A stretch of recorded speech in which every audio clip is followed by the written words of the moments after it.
Ladies and gentlemen, boys and girls, people of all shapes, abilities, and genders, welcome back to 10 Forward. Welcome back to an Ysbryd game stream. 1 second. Sorry. Should have checked these things. I just realized I wasn't being blinded by lights. I had to fix that. Hey there, Sarah. How's it going? Oh, how's everybody doing today? I am doing quite well. I'm actually waiting for food.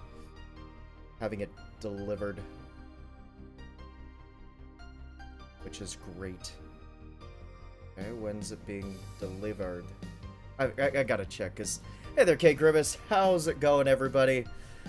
Oh, boy. Where's it? Okay, cool. So it's gonna be... Oh, what happened, Sarah? If you don't mind me asking, what happened? Streams are good. Streams are quite good. We all get to have fun. We all get to kick back, relax, have a good time, all that kind of good stuff. Just want to check in with everybody before we get started. How's it all going? Oh, just work stuff? Oh, that's fair. That's quite fair. That is quite fair. So, as it says on the tin, we are going to be mixing more drinks and changing more lives. Because, once again, it's Valhalla Day today. It's like Rusev Day, but not nearly as beefy and muscly. You know. It's just the nature of the thing, right? And now, I think we just jump into it and get started. If I have to step away for just for a second, because... Oh, there's video. I'm definitely live.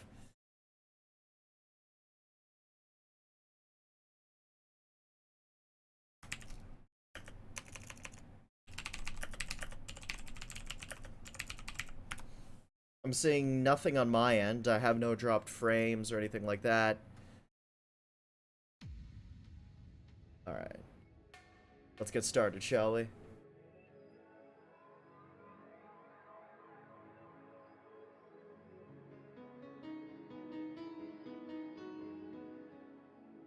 Alright.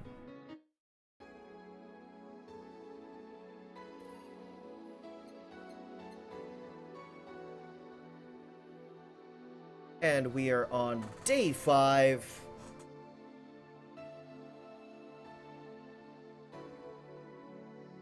Oh. Oh. There we go. No new notifications or reminders. Jill bought what she wanted and she's pleased with herself. She will surely focus at work. What's nano camo? Something to liven things up in this room. Make it look like, well, this mess.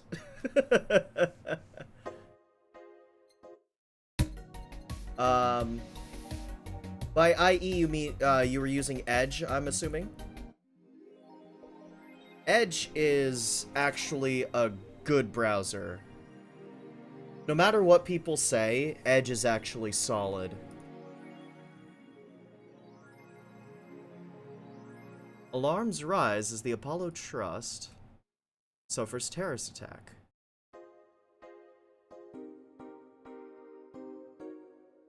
Oh, Palex, I have played Valhalla. This is my... I want to say 3rd playthrough. No, this must be my 2nd playthrough. No, I could have sworn I played it more times.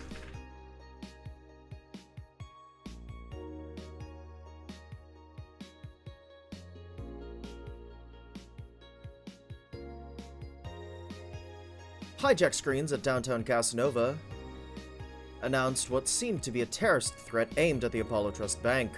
The information suggests that a currently unidentified bomber is already inside the building. The White Knights counterterrorism unit responded to the threat immediately, where the bank was then locked down by an external network attack. We might be dealing with a dual threat here, CTU's Chloe Bauer told AE. The bank has been sealed shut using its own disaster prevention system. However, none of the terminals at the bank were working at the time. The building is basically sealed at this point. The hostages are trapped.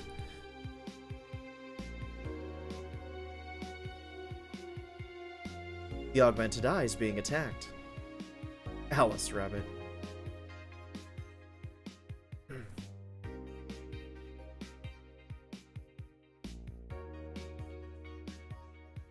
The story is good, but I think the thing I like the most about Valhalla is the fact that everyone feels like a human.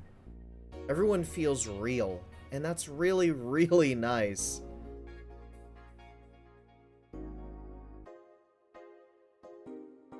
And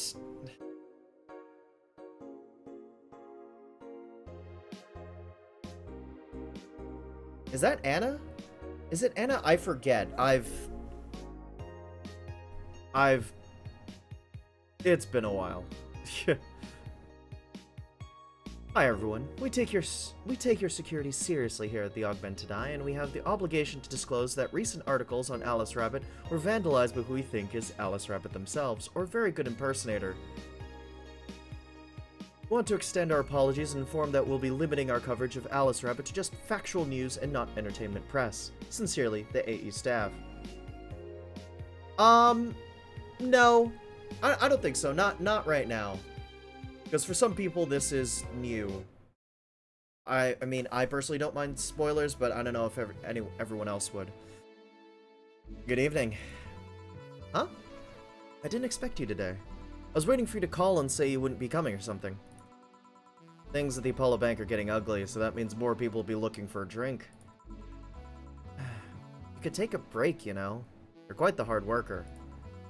And the streets are not exactly safe right now. They've never been when you get down to it. And besides, I can't afford not to come with the bar closing soon. What if any bar has used impending closure as a means of getting their employees to work? Seems like the total opposite would happen. Not to mention I get bored out of my brains in my apartment, so I'd rather come here anyway. What did you say? Nothing important. Gil isn't back yet? Nope. Wouldn't worry too much about him, though. If you say so. That girl still here? Yep. She was sleeping so peacefully, I felt bad about waking her up. So, would you mind doing that for me? Actually, yes, I mind. But you're the boss, and it's kind of my fault she's here in the first place. Sorry about that. Hey, young lady. Sleep another hour and we'll have to start charging you a motel fee.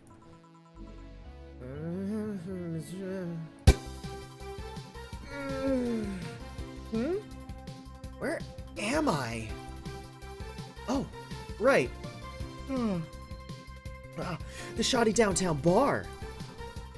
Let's see, all my gear is in place. And neither my pants nor my panties, shirt, or bra have been displaced. Oh, it's the flat bartender. Good morning. Good evening. Evening? Oh, well, it's the best day of sleep I've had in quite some time. Right, Hoktari? Sorry for all the trouble I may have caused you today or last night. Don't worry. You're so nice, flat bartender. Thanks for taking care of me. Bye! And then just, you know, as a good send-off. She's gone. Hello, guys and gals. Streamy Chan is back in action with her batteries reloaded. Ah! The moon! It burns! I feel like I've just unleashed something terrible into the world. Come on, it's not that bad. Say, what's this bottle? A client gave it to me yesterday. A gift of sorts, I'm guessing. Oh, cool. It's some sort of rum. Rum? Nice. Want me to serve you a bit of it? Yeah, sure. Bottle drinks. and rum. Here. Alright. I'm gonna enjoy this in my office, thanks. Anytime. Okay then. I think the music is good right now. Time to serve, mix, and change lives. Just gonna increase the background just a tad. Oh, hey there, friend. Wait, that's not how it goes.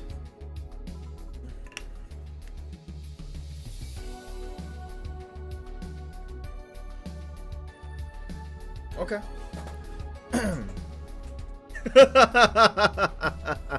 Of course. No one here to retort. Man, it feels lonely without Gil here. Have I completed the bullet hell game? No, I haven't. I have not, because I'm not very good at bullet hells. I just hope the restlessness in the streets doesn't lead to dangerous or weird types coming in here. Good evening. Holy shit, that was a record-breaking jinx. Welcome to Valhalla. What could I get you? I'll have a blue fairy. Don't make a joke about becoming real. Don't make a joke about becoming real. On it. Let's give this brain a blue fairy.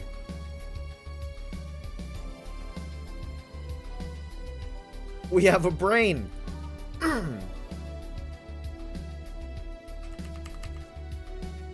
One. Aged. Mixed. Here you go. Nice, yeah. Is the thing. So, are you gonna... Oh, you can grab stuff. Should have figured as much. Well, we're wrestling. There we go, we got wrestling.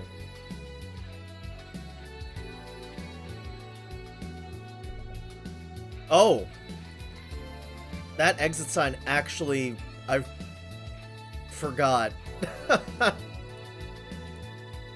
forgot. You can drink stuff? And eat. I have the same system Lilum do. Can I ask you something, Miss... Call me Taylor. Just... Taylor.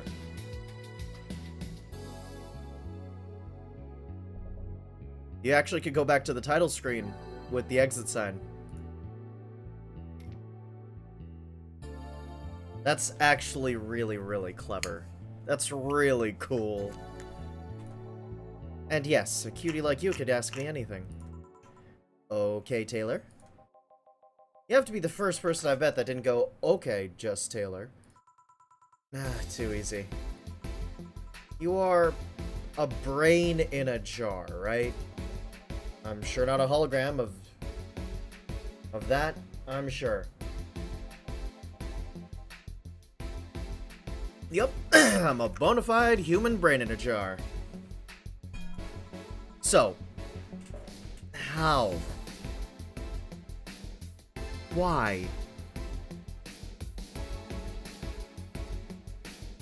What, and skip this stream? I do two days a stream, my dude. What, does my handsomeness make you speechless? You're not something a girl sees every day, and that's saying quite a bit in these parts. Fear not, for I have a speech prepared for these situations. Speech. You're seeing one of the 5 great living bottled brains of the world. We are brains living in conditions that allow us to exist as any other humanoid creature. All while computers in our jars scan our activities. In a slow but steady manner, we are helping the world understand the inner workings of nature's most complex computer. I'm guessing you prepared that after being asked the same question too many times, huh? Not out of exasperation or anything like that, mind you. I just wanted to have something thoughtful prepared. Look, I even have a couple of pamphlets with me. You want one? Sure. What brings one of our world's 5 brains in jars to this place, though? Oh, I'm from around here, actually. I just wanted to take a walk for the first time in, quite a bit of time. Have you come here before? Sadly, no. Otherwise, I'd remember a cute face like yours. Speaking of which, can I have your name? It's Jill. Jill. That's a really cute name. Thank you. Say, weren't you scared of going outside today? What, with the commotion around and all? It didn't stop you from coming here either, did it? Yeah. You're right. It's gonna take more than cryptic but ominous news to stop me. You're awfully energetic, did you know that? Sorry, does that bother you? No, not at all. Just that I figured a brain in a jar wouldn't be so... happy. While I was alive, my body got to a point where there wasn't much I could do. This new state of existence allows me to accomplish more than I ever could before. Sorry, that mixed me up. Plus, I'm doing something that'll help people in the long run. Wouldn't you be happy? I wonder. Do you want to make me happy, Jill? Depends on what it takes. Don't worry. Just give me a beer. Alright then, yeah, I'll make you happy. It's 1, 1, 2, 1, 1, 2, 1, 2, 3, 4. Next stop.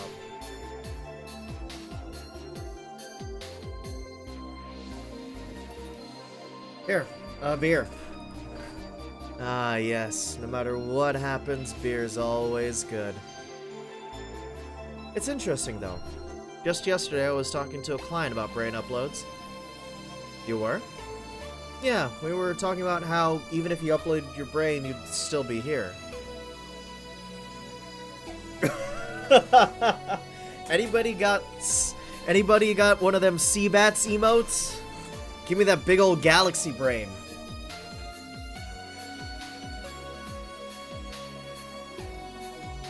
I've thought about that too. Do you think the you in the cybernetic environment would feel like she was indeed transferred? Like, would she remember everything? Like waking up someplace else and so on? Thank you, Hoktari. Thank you. We need that big old galaxy brain. That's an interesting question. I was actually thinking earlier about being able to transfer someone's brain into a Lilum.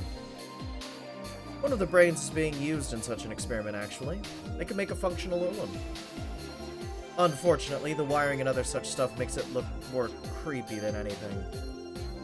They aren't transferring his identity or anything, though, just wiring him to a body. Oh. You'd think someone would rather do that than float around exposed in a jar. Well, serve them pancakes and stop in when you can, my dude. Make that money. Make it make money.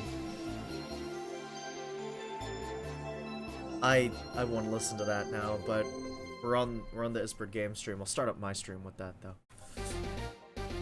I have to admit, the whole brain thing does look creepy. But the body I'm telling you about is just uncanny looking. Speaking of uncanny, how did you feel when you saw yourself like this for the first time? It was quite a shock, actually. It didn't last too long, though. I never was attached to my body. I will see you, my dude. And I expect you Thursday. Later in my life, that was almost literal. You know what the downside to this body is?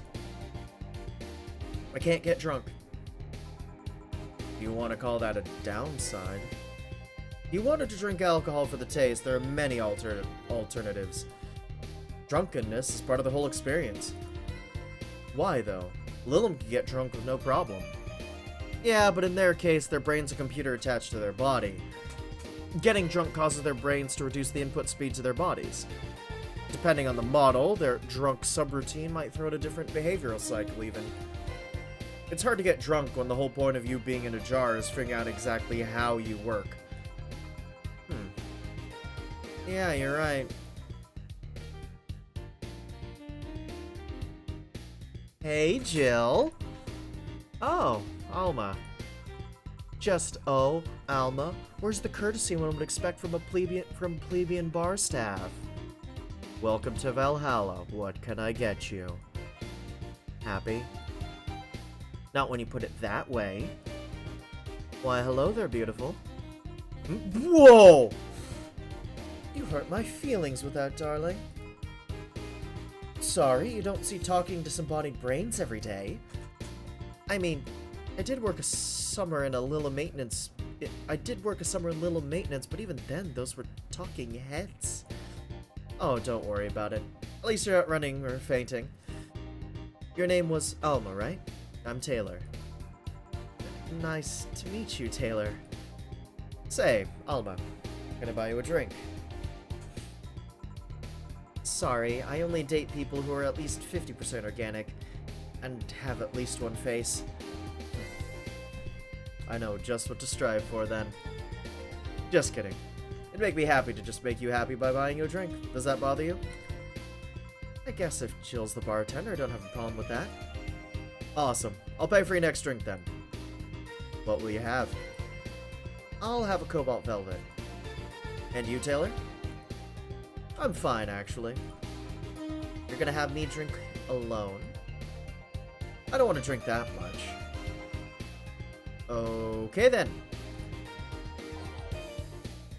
Cobalt Velvet. 2 aldehyde.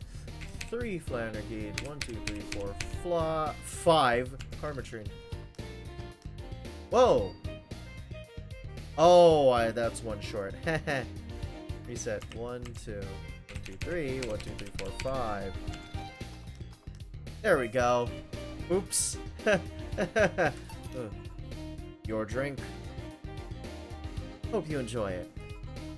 You know, you've been nicer to me these past minutes than at least 3 guys have been in the last year. Judging from the way you two talk, I'm guessing you've been a client here for a while now, right? Only for about half a year or so, if memory serves right. Really? One would think it's been longer. It feels like it's been longer. Shut up, you love me and you know it. Cobalt Velvet, I have a recipe for that. Oh, excuse me. I'm missing a couple of things for it, though. I need a certain kind of bitters, and, I need to pick up a bottle of champagne. And, you know, you pop a bottle of champagne, you might as well drink the whole damn thing of champagne. So you just started coming here, and that was it? Well, the first time I came in here, the other guy... Speaking of which, where's Pablo? Gillian. Archimedes. Dunno, adventuring or something. Anyway, the other guy served me the first time I came here. Nothing unusual there. The next time I showed up, Jill here was the one serving, and I don't know. I feel like she just gets me. There's this chemistry. We click. Oh, and the sugar rush, I have a recipe for that too. It's fairly straightforward. We click, she says. The fact that I feel more chemistry with her than with many other people is kind of sad, though. It's always good to see a nice friendship. Sadly, it's getting late and I've got to go. I'll leave you two lovely ladies alone. See ya. Bye. Please come again. That Taylor sure was nice. Bit weird at first, though. Apparently one of 5 brains being studied by scientists or something. There's a summary of it in this pamphlet. Let's see. Oh yeah, I've heard of them before. Can't believe I actually met one. Say, Alma, how many people are there in your family? Just curious. Well, aside from my mom and dad, we're 4 sisters and 1 brother. Funnily enough, we all have names that start with the first 5 letters in the alphabet. So, you're the eldest one? No, I'm actually the middle kid. You're the middle kid, but your name starts with an A? Don't think too much about it. I never said the order reflected our ages. My sister Carlotta's the eldest one. And then there's Diana, just before me. Then it comes Eva, and at the bottom lies the youngest one is Bernardville. You've never been alone, I'm guessing. Can't complain about that, I guess. It helps that we were never five in the same house. By the time Evita and Bernie were born, Diana and Carlotta had already moved. Speaking of family, today I came because I needed a break from everything that's been going on with them. Do you live with them? No, but Evita and Bernie do. Not to mention I visit them almost every day. Anyway, my second eldest sister, Diana, just separated from her husband. It's not even been a week, but she's already got some other guy in her bed. She left her kid with her husband's parents and pretty much forgot about them. Never mind the fact that they need to go to school and all that. Damn. Diana's life has always been messy, but these days she's really making it big. She wants time for herself, to live her life. She didn't think about that when she married the guy at 20. She didn't think about that when marrying a guy she'd only known for like 3 months. You should take your own advice. Hey, I'd never marry someone who could catch my attention so quickly, okay? Sure, there was that one time when it almost happened, but I blame the damn stadium kiss cam. Kiss cam? I was going out with a guy my little sister introduced to me. Seems yours or friend's brother or something. We went out a couple of times and he invited me to a basketball game. Mood was nice, but then later the kiss cam focused on us and instead of kissing me, he proposed. I almost got caught in the mood and accepted. Huh. So I take it you rejected him. In a stadium. On the fucking kiss cam. We went out for like 3 weeks. I don't know, maybe he wanted to get in my pants with the old sex on wedding night line. But honest to God, can't understand why he thought it would be a good idea. That sounds too convoluted, you know, proposing and waiting for the wedding night just for sex. Never underestimate the lengths a man is willing to go to get you in their bed. I've seen more convoluted plots over the years. I'm feeling tempted to ask, but I'll pass. Want anything else? What's that bottle? Oh yeah, just some rum a client gave me yesterday. A gift? What did you do? A good enough service, I'm guessing. Okay. Yeah. Huh. Interesting name. What does it mean? Akika is the name of the chieftains in some native tribes. I see. You want me to serve you some of this? I'll pass. I don't have too many good memories where rum's involved. Get me a fringe weaver instead, will you? Alright.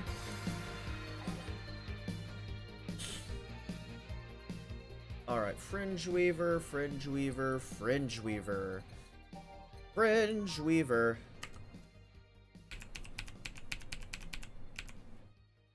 And aged, and...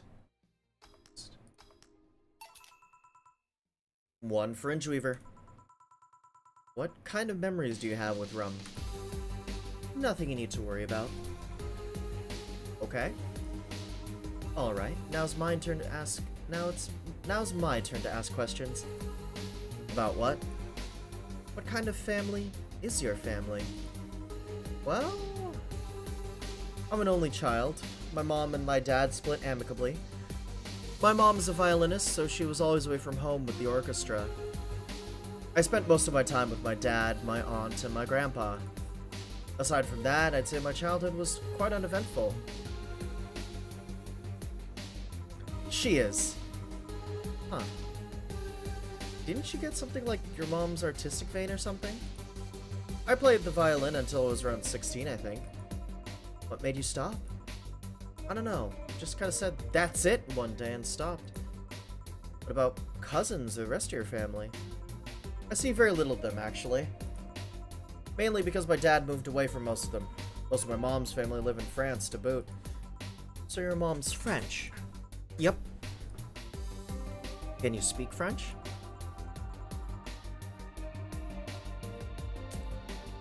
Okay. My French, it's been a while. I'm not attempting it. Not gonna attempt it. Just let the French phrase pass on by. Just into the wind. Ooh, what does that mean? Rubbish? I don't know, I can't speak French. I did try though, but college started and I stopped taking classes. Funny thing, I actually have a cousin from my mom's side that lives close by. But you'll be hard-pressed to make me spot him in a crowd. Please enlighten me, Sarah. Please. You're kinda lucky, you know? All my mom's side of the family lives here. The chances of me meeting someone I'm related to on the street are ridiculously high. But... yeah. That's the primer of my family. Nothing too interesting, sadly. Your mom's a French violinist, and you call that uninteresting? I'm wondering if your family has ever made a fuss about you being a hacker. Hacker makes it sound too exotic. Like if I called you a mixologist. Please, don't. Ever. Sounds like something somebody would say to make bartender sound sophisticated. My hovercraft... Hey, Kikazi! My hovercraft is full of eels? That's so good. I agree with Jill's sentiment here, by the way. I like to be called a bartender. I am a bartender. I'm not a mixologist. I am an bartender. I tend bar. That's what I do. See? I mean, hacker is a good way to summarize it, but it's not the best. I'm a security consultant. A pen tester, if you would. People want to find flaws in security of their systems, and I do my best to pinpoint where it breaks. Be it Glitch City or anywhere else in the world. They need security. I'm their woman. You've told quite a few stories about cracking into databases to retrieve info, like some sort of mercenary, though. That doesn't change the fact that hacker is not the best term to use. Makes the whole thing sound illegal when it's actually an honest job. Didn't you tell me you once secured some incriminating pics from a guy's cell phone? A mostly honest job. Sheesh. What made you become a hacker, by the way? I've always been a sucker for puzzles. Ah. I should watch that sketch then. I gotta look it up. Even as a kid, I always had a Sudoku or crossword with me. But at some point, they started feeling kinda samey. So, when I started college, I took a course on system security. Felt like the kind of puzzle I was looking for. Sorry, I need to refresh my water.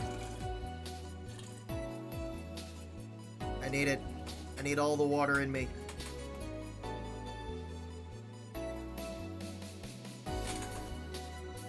I mean, there are all kinds of things involved in breaching net security. You need to attack the stuff from different angles. And it's something that's always evolving. The whole point of everything is to strengthen security. Every time you think you've got the gist of it, they change everything.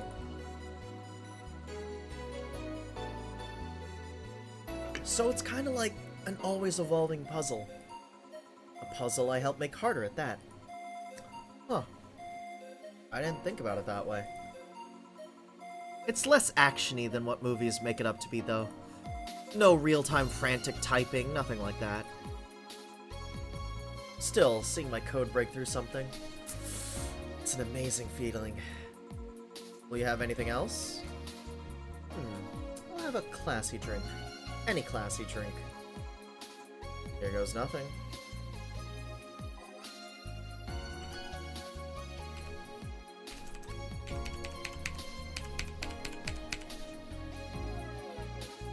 Hold on.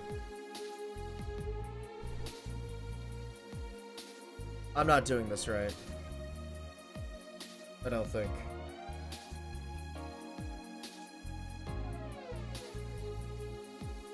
I gotta look this up. There we go.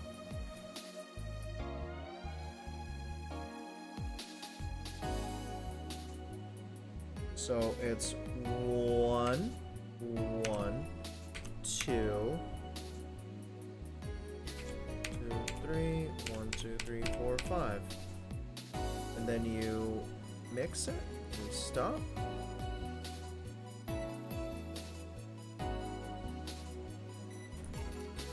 Here you are.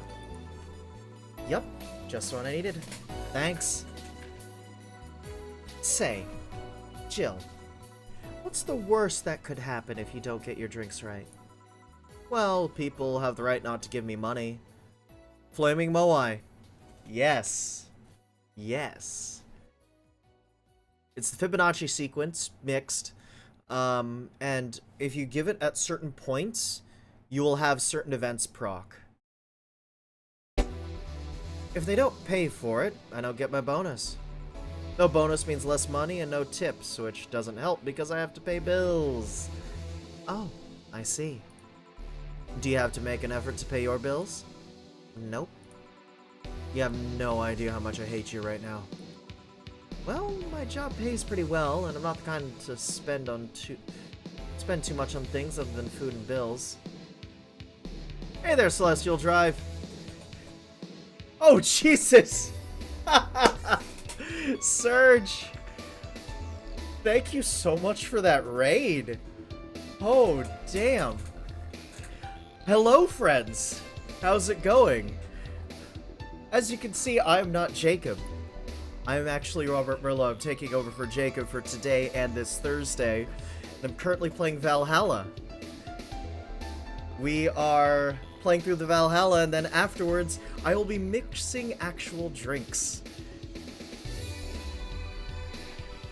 Yes, you did, Celestial Drive. Yes, you did. Oh, man.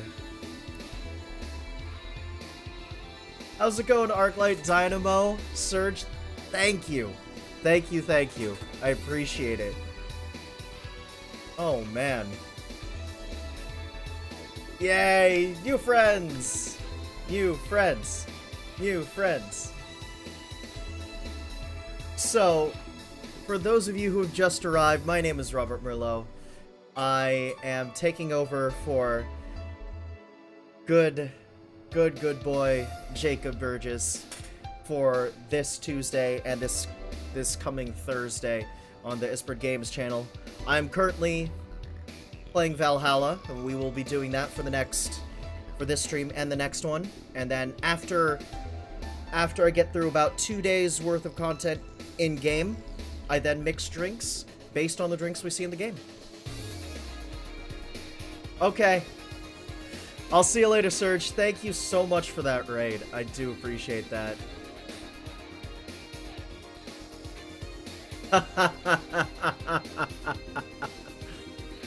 I lean more towards the... I lean a little bit... If I'm not really a Merlot guy, personally. I'm actually more of a cab guy if we're talking wine. I like my cabs. I'll check you later, Arctic Atlantic. I do appreciate it. And yes, that is my personal channel. That is where I normally stream. But right now, we're playing Valhalla. So let's continue, shall we?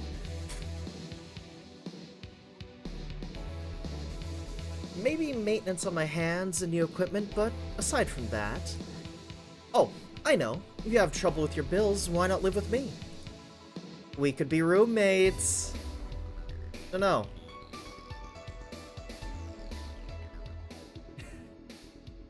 Yes. That is Ysbryd Games. Ysbryd Games is a games publisher. Ysbryd has published Valhalla, Masquerada, Song and Shadows, which is now out on Switch. She Remembers Caterpillars, which is also out on Switch, and Y2K, which is also out on Switch. You notice how important that it's all also out on Switch is. Valhalla's not out on Switch yet, TM. It's coming out soon, TM, on Switch. And we have a couple of exciting games in the pipe, World of Horror, and the sequel to Valhalla, Nirvana.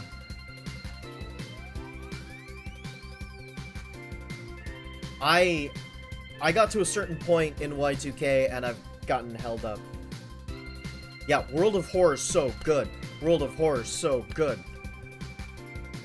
Good boy Pavel, who is the solo dev on World of Horror, has done some fantastic work.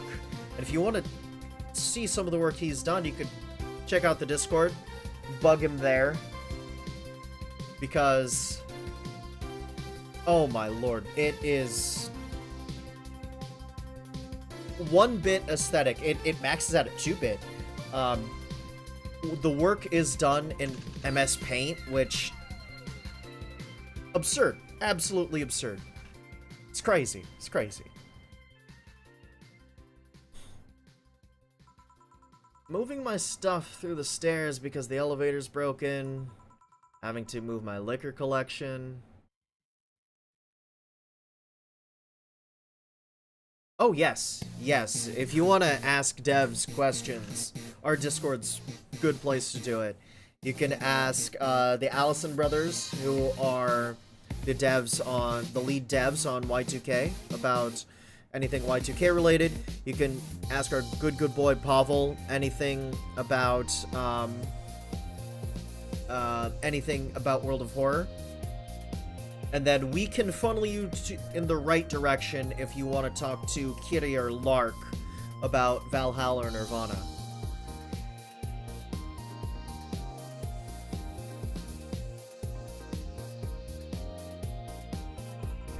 Never mind the fact that my cat's a shut-in that got very upset the one time I moved some furniture around. The idea of moving just gives me a headache. You shouldn't take things so seriously when I say them, you know. I don't, but I've thought about it before. Now, I need some air. I'm gonna take a break. I'm gonna take my break. You wanna come? Are you inviting me to the back of the bar? You should invite me to dinner first. Every minute you waste time making jokes is time taken from my break. Fine, let's go. Boss, I'm taking my break. Call me if anyone comes in. Sure. Sure. That's the first time we'll actually get to see stuff in the back. I want this splash screen. From a phone.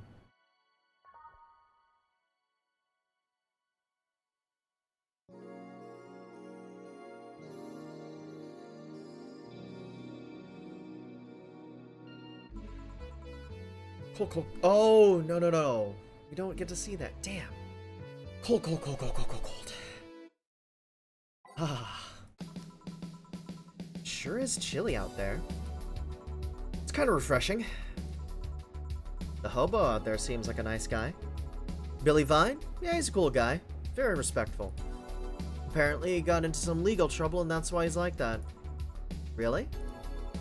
He could also just be a very nice crackhead, though. I have a cousin that lives like a hobo, actually. Really? It's a bit complicated, though. Problem is, his family has tried to get him to live with them, but his pride won't let him accept their help. He'd rather live on the streets for some reason.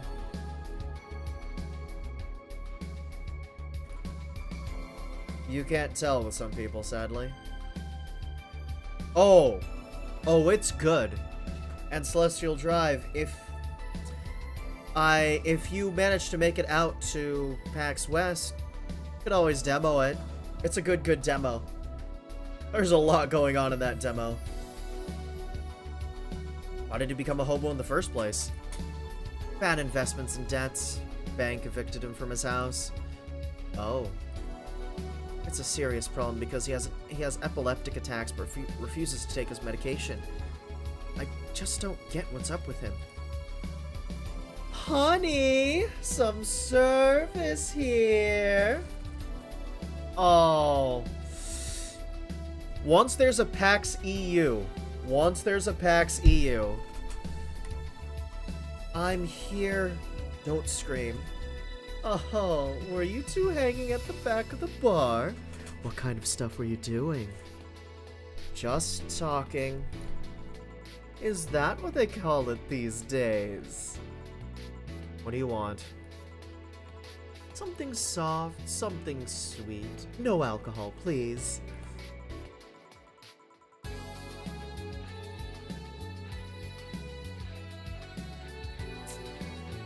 Oh yes, I'm sure.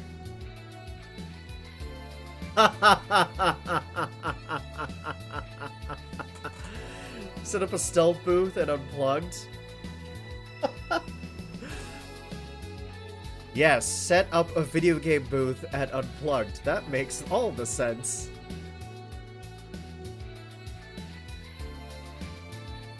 Oh, I'm sure that I mean, Kiri and Lark are gonna have something coming, but given the current situation going on in Venezuela, ooh,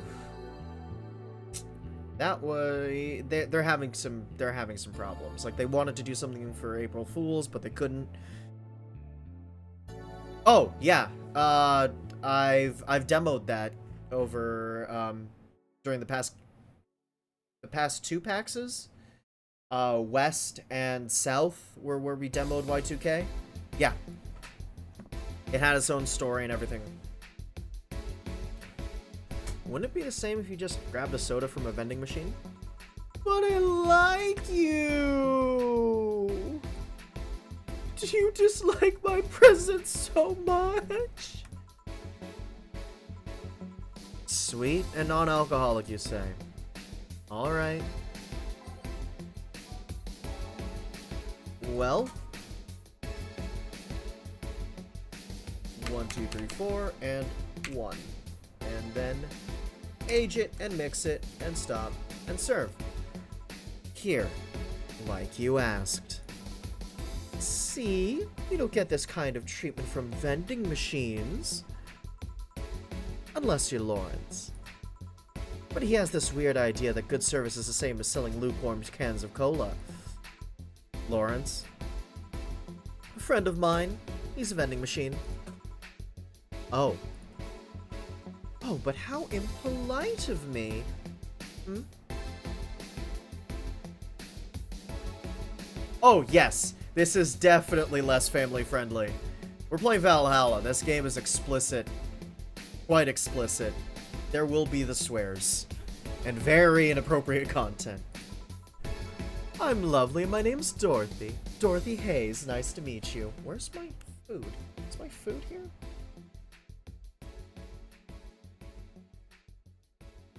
Where the hell is my food?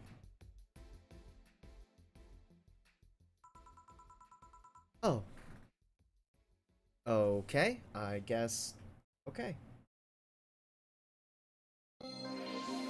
Oh. Oh, wow. My food got super delayed. Oh, I'm Alma. Pleasure's mine. Dorothy, you say? Yup. Why? Nothing. Guess I've heard about you before. Really? What kind of stuff? Tell me. Mostly about your, pluckiness. And here I was thinking it was because I'm a sex worker. So much for trying to be subtle.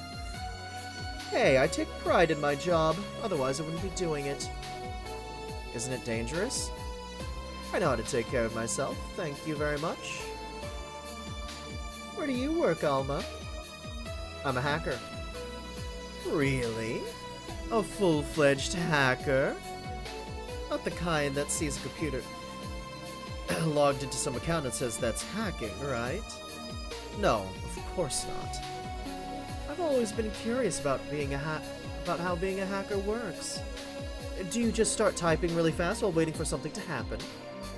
No. I can explain, but I don't know if you'll get it.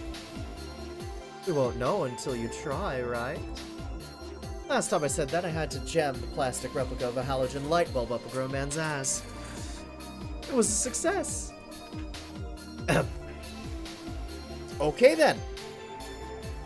Let me try to explain in general how it works. Let's say I have to retrieve information from the company's database. Alright. First, I do some research on the target. OS, servers, how the information is stored, and all that. Been a couple of occasions where I had to go in blind, but they're the exception rather than the rule. First, I secure things from my side. I start working behind proxies, websites, or through other more vulnerable computers I find on the way. After that, I start testing the networks. I go through the basic protocols, try known exploits as long as they don't trigger any alarm. Once I've tested the ground, the fun starts. I go through all the security protocols and look to bypass them. Sometimes I have to look deeper into the code for the password itself. I see. Then when I'm finally in, I go and retrieve user privileges. After that, I go and try to become a super user and get what I need. How do you do that? Well, there are a couple of ways. I could use a pre-made program to hack into an already existing account. I can use info someone already gave me. But the usual way is using a buffer overflow. What happens next? What happens next? I create a backdoor in the system before leaving and covering my tracks. I can't handle it anymore. Alma, hack me like you'd never hacked anything before. Make my buffer overflow, create a backdoor in me, escalate your user privileges, find flaws in my security.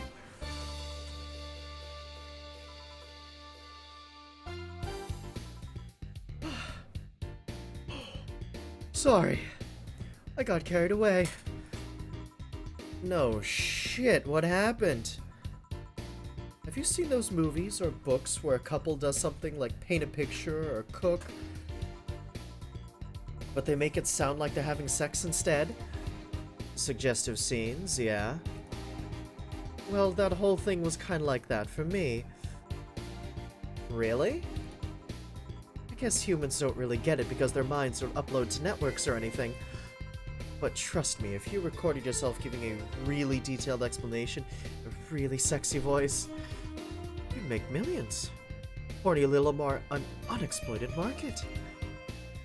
I see. Oh, looks like my ride is here. Your ride? Yep, my brother-in-law came to look for me. Is it alright to ask that from him? It's okay. I known him since preschool. Just so happened that he got married to my sister. Hey Dorothy, you need a ride? Can you drop me by 3rd Street? Sure, it's on the way. Yay! I'll take your offer then. Bye, honey. Later, Jill. Take care. Street seems noisy. Dorothy will never rein it in. Never. That's antithetical to Dorothy. Oh, a client. Hello, welcome to Valhalla. What could I get? Such a small yet comfortable place. Truly an oasis of spiritual drinks in the midst of suburban desert. A place where lost and corrupt souls can gather to forget their troubles for a while. A nest where everyone from the most pathetic scum to the vilest trash junkie can just sit to kill their insides. Truly, a real persona non grata. That's Latin for mysterious place, by the way. I'm so smart and philosophical. Alright, we got ourselves a persona non grata here. What will you have then? 17. Excuse me? I said 17. 7 plus teen. What does that mean? What does it mean to you? Just to be sure, 17 is about the drink you want, right? Only if you want it to be. 17? The hell does that mean? God damn it, Virgilio. What the hell does that mean? I mean, I know what it means. I know what I'm making. But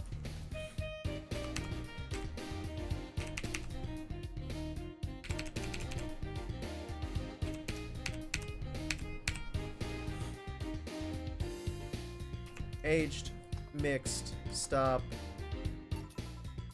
Okay. Explain. Hey there, Anime Kitty. The total of ingredients here add up to 17. Beautiful. And what brings you here, Mr. I'm Armandio. Virgilio Armandio. See? I introduced myself using the Asian order because that's a lot more polite. Right. And I came here looking for an otherworldly experience. I was passing by and saw this place is called Valhalla. I want to see the souls of resting warriors, the wounded spirits of noble souls. Well, because the menu doesn't really have a really set order, because it's organized in so many different ways, you just go with something that adds up to 17. The golden hall full of never-ending banquets, the lively Valkyries looking over them. We have some arcade machines on the corner. No. You're taking me too literally. You see, I'm being poetic. I'm giving a mystical air to a mundane affair. I wanted to see drunk people. I wanted to see waitresses and food. I wanted to see the bar in all of its decadent glory. Well, you're out of luck. Today's been quite the slow day.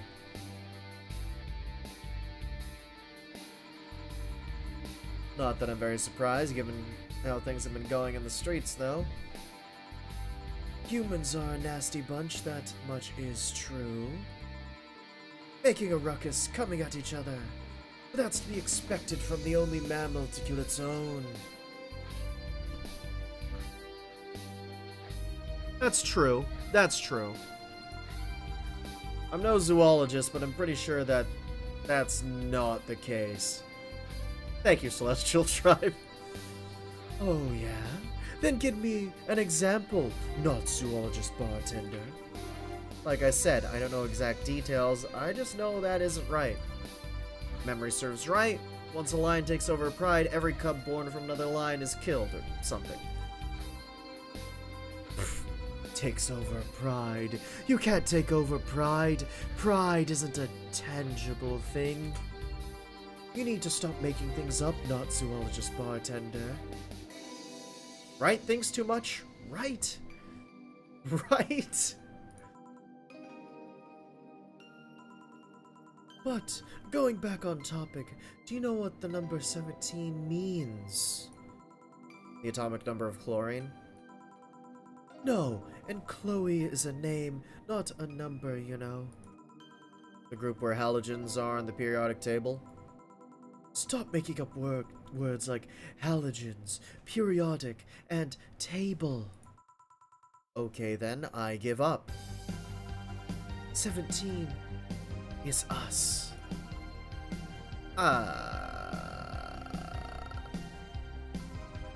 Every human has 17 pairs of chromosomes. That number is the whole foundation of you and me. It's 23. What is? Humans have 23 pairs of chromosomes, not 17. Well, they're both primal numbers, so it's the same idea. Primal. Do you want anything else? I'd like a single plum floating in perfume served in a man's hat. Okay. Wants a plum floating perfume in it. Son of a bitch. What are the murder laws in Glitch City? As I guess if you could get away with it.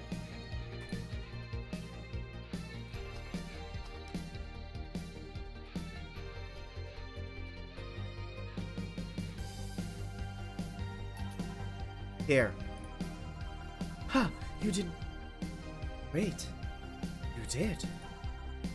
Enjoy. I will. I'll drink this, perfume. You don't really have to. Yeah, that'd be silly. You win this round, bartender. Hey, bartender.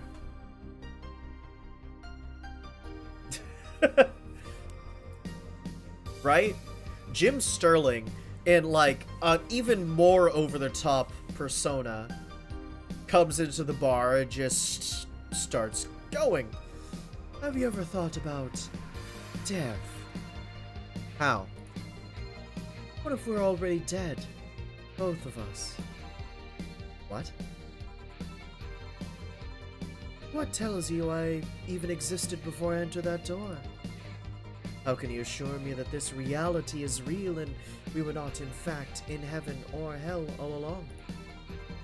What if everything up to this point is just some stupid story written by an unemployed 20-something in his room? I could punch you to make you feel reality. I don't care about any of that, actually. This reality is real for me, and that's all that matters. Such a close-minded way of seeing things.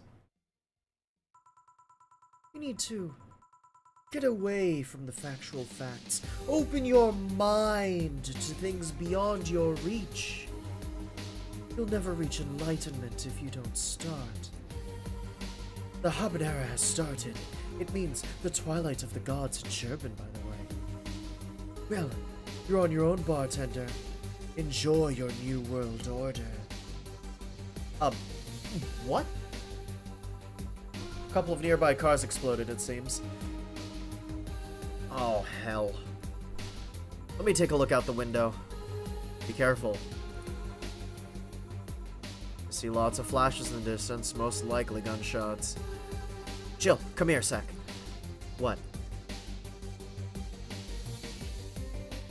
About 5 gigabytes of reports proving that several White Knight squads have been used to cover illegal actions were released to the public by an unknown anarchist group. We're receiving reports of several units going rogue and using their weapons to hunt down anyone they find on the street. Thank God for him. Correct, Grimace. Several counterterrorism forces from neighboring cities have been dispatched in order to subdue the crazed units after a plea from the Vice President. We're still watching for a declaration from Zaibatsu Corp's CEO on the subject, but until then, things are ugly in and outside of that bank, it seems. I'd recommend you stay here tonight. It's too dangerous to even think about going outside. What if they break in? They won't. Even then, the bar has quite the security system. And I'll be here protecting you, as an added bonus. Yeah, I guess I'll stay tonight. I'll get you the spare mattress I have. You mind sleeping in my office? No, I guess it's fine. Good.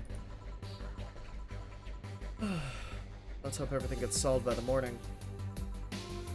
I'll have Zenkanto in hand, just in case. A metal bat with nails. There's nothing it can't bash. Say, guild, 4. Everything's better by tomorrow.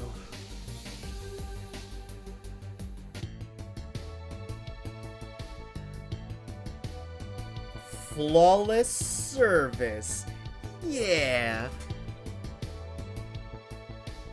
Commission 30%, today's payment, and 40 tips 450.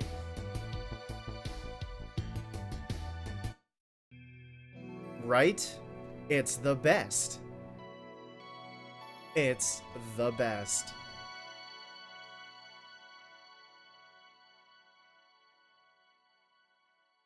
Alright, we are going to hit that. And because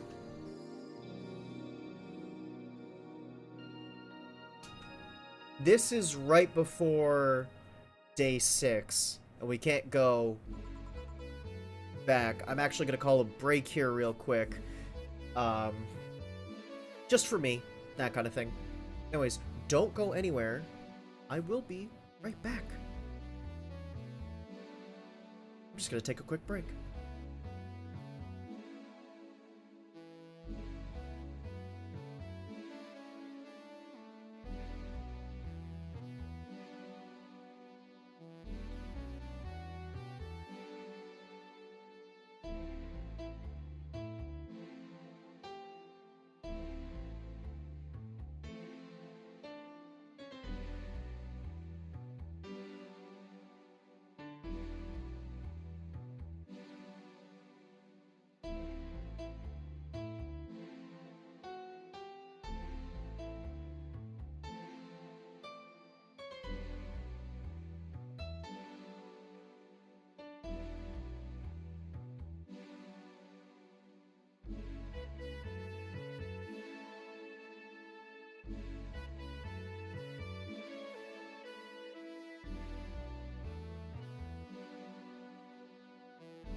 Okay, I'm back. I am back. And in terms, because we are on the subject of anime, there are a few anime that I'm excuse me. I'm hoping get a second season, one of which being, I'm actually looking, I don't know if they'll do it, but another season of the Saga of Tanya the Evil is real good. I really like that anime.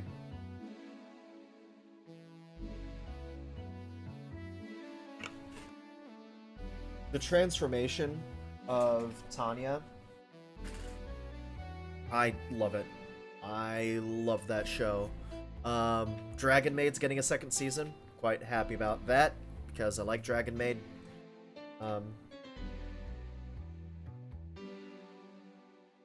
So good. Dragon Maid. Dragon Maid. If Saga of Tanya the Evil would get a second season, I'd be happy. No Game, No Life, if that would get a second season. Like, they were implying it would get a second season.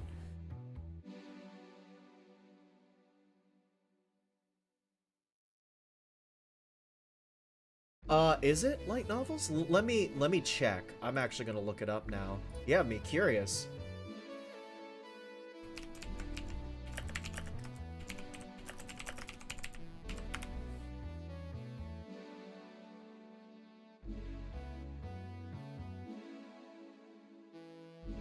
Yeah, it is a light novel series.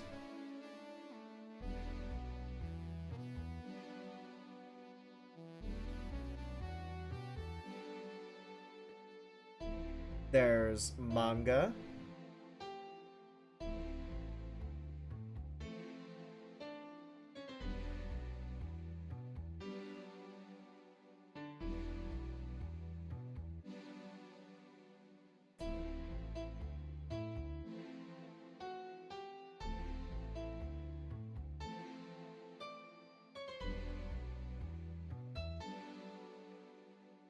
It's all in Latin. Jesus. Okay.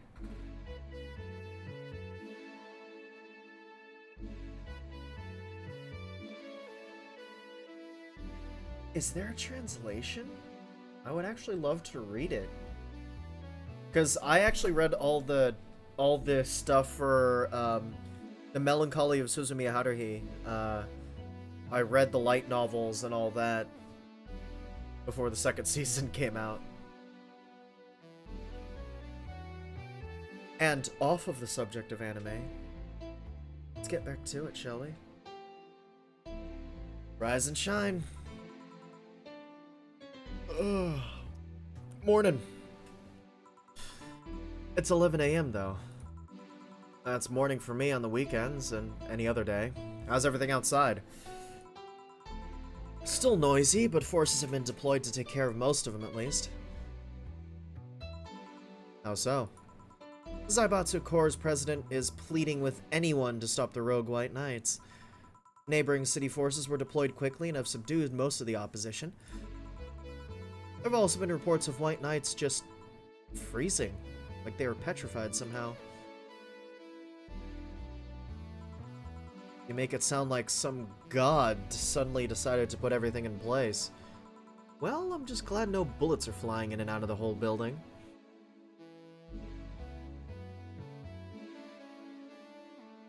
I definitely have to buy, those light novels. I do. Sure, there's still some bad apples out, and it's not really safe yet, but it was worse last night. There also seems to be a civilian force lynching any White Knight they spot. So not only are the White Knights a problem, regular folks are on edge too. Wonder if Say's okay. Should we be worried about Gil? That kid knows how to take care of himself. I'm sure that whatever it is that he's doing, he's safe. Dare I say even safer wherever he is than here. I sure hope so. We gonna work today? Nah, things are too nasty right now. Let's take the Sunday off. Oh, alright. Say, do you want me to help you get to your apartment? Actually, yeah, I'd appreciate that. Okay then, well, let me lock lock things up, and we'll go. We'll grab something for lunch on the way. Sounds good. And here we are. Home sweet home. Thanks a lot. Hey boss, wanna hang out for a bit? Yeah, grab a beer, chill out for a bit. Mostly to thank you for helping me. Well, I don't have much to do anyway, so yeah, sure. I did tell you should invite me to your apartment sometime, didn't I? Oh yeah, you did. What worries me a bit is that beer always leads to something else. To more beer? I was gonna say to one of us going through the Spanish announcer's table.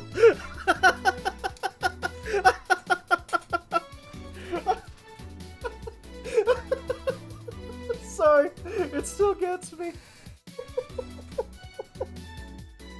It still gets me. I was gonna say, to one of us going through the Spanish announcer's table. But I think we're safe here. Come on in then. Excuse me. Want one? Sorry, I don't smoke. Don't mind me though, smoke if you wanna. It looked like some sort of sidewalk slam. Thanks. Say, how's this chilly weather treating you? It gets cold from time to time, but nothing the kotatsu and the heater can't fix. Oh, right, boss. You're not very good with cold, are you? You know it. You didn't bring your jacket here either. Yeah, I left it at home when going to the bar yesterday. It wasn't that cold, and I didn't expect to spend the night at the bar. Would you like a sweater or something? Oh, don't mind me. I insist. I have this hoodie from some time ago, though, and it was too big for me. Did I get a Grubhub update?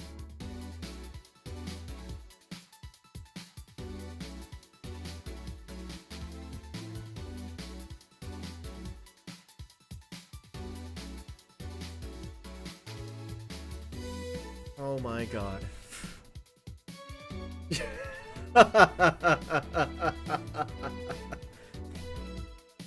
The first to go, depending on the event, is it's always a Spanish announcer's table if it's Raw or SmackDown.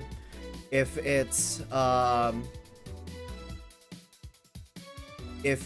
a bigger event, usually the German announce team is down on the floor as well. So it's either going to be the German announce table or the Spanish announce table. Depends. I mean, if Shane's involved, he's gonna go through something. He always does big spots. Always. That man's crazy. Man's insane. Why buy it then? It was dirt cheap? Right. Wait. Where did you get this one? Dunno, some flea market ages ago. Why? Nothing. It's just like one I had many years ago. What happened to it? Too much use? It just ripped? I see. You could keep it if you want. I never used it anyway. We'll see. Come to think of it, how old are you, boss?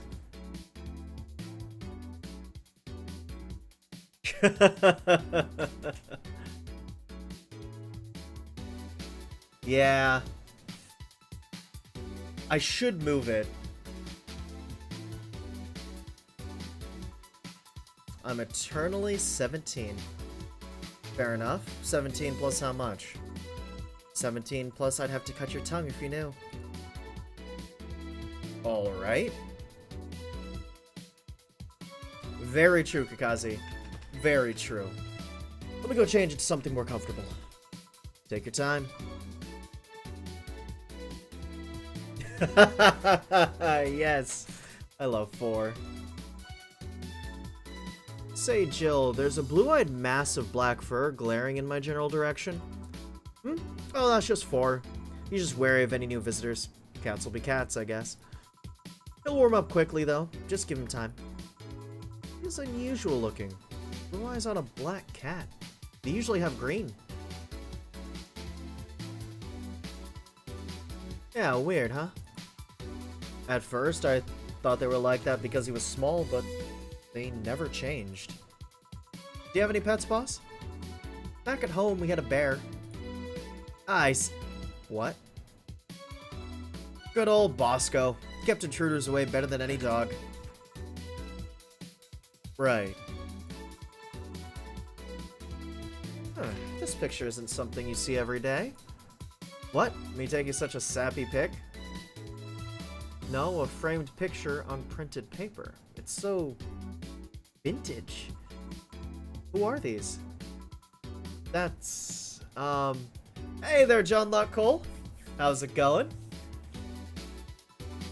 The one on the right's Lenore, my ex-girlfriend.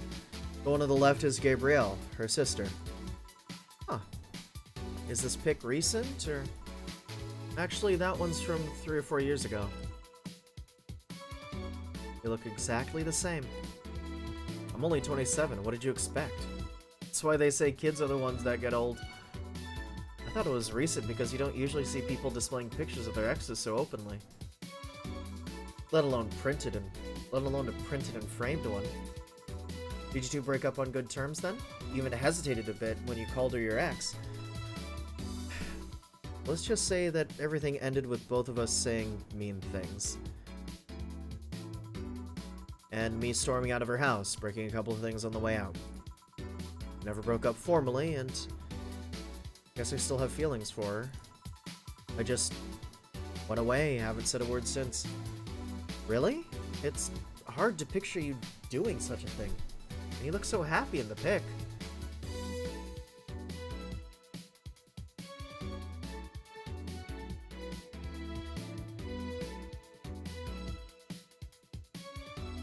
Right?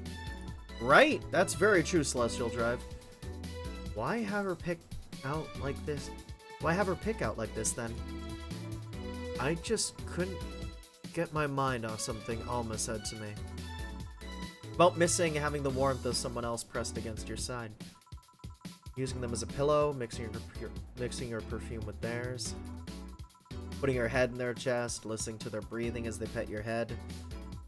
Dozing off knowing they're there, watching you, protecting you. I don't know. It felt nostalgic, then miserable.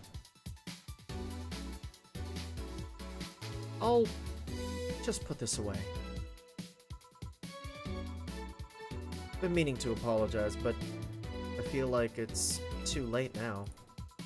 Whenever I go out, there's this fear in the back of my head that I'll meet her in the street. I just don't know if I could face her again, let alone talk to her.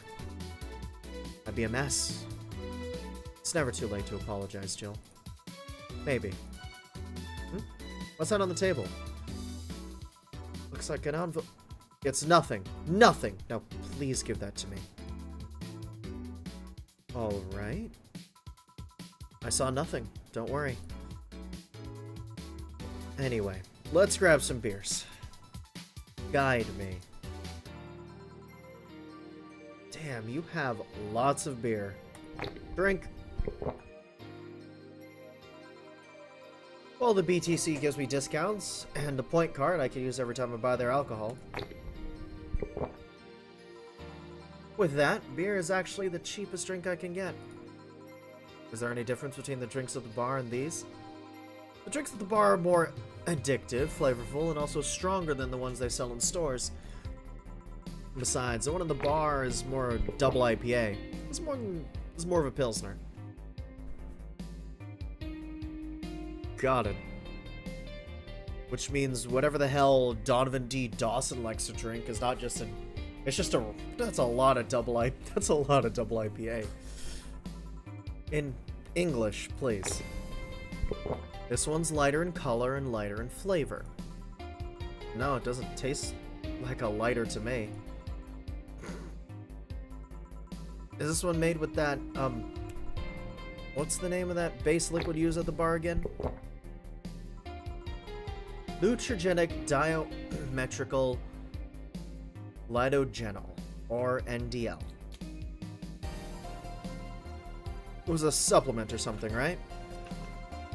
was an experimental fluid they used to replace water when the maiden kiss polluted water supplies. The effects of pollution turned out to be temporary, so NDL never went into mass production.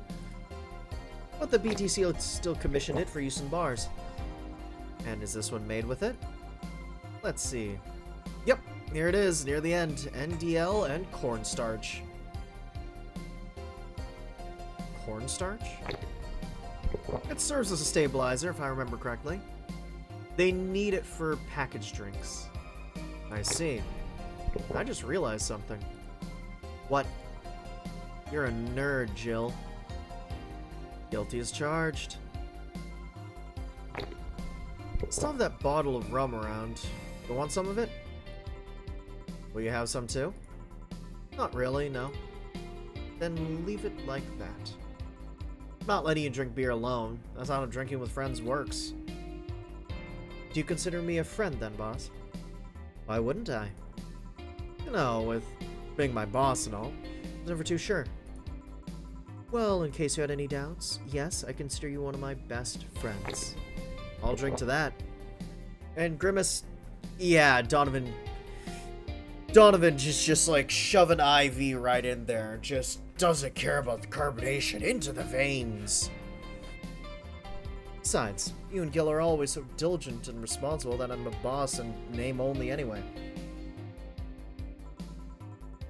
Am I going to get my food or not? That's good to know. On a side note, it surprises me you kept that poster of me in the room.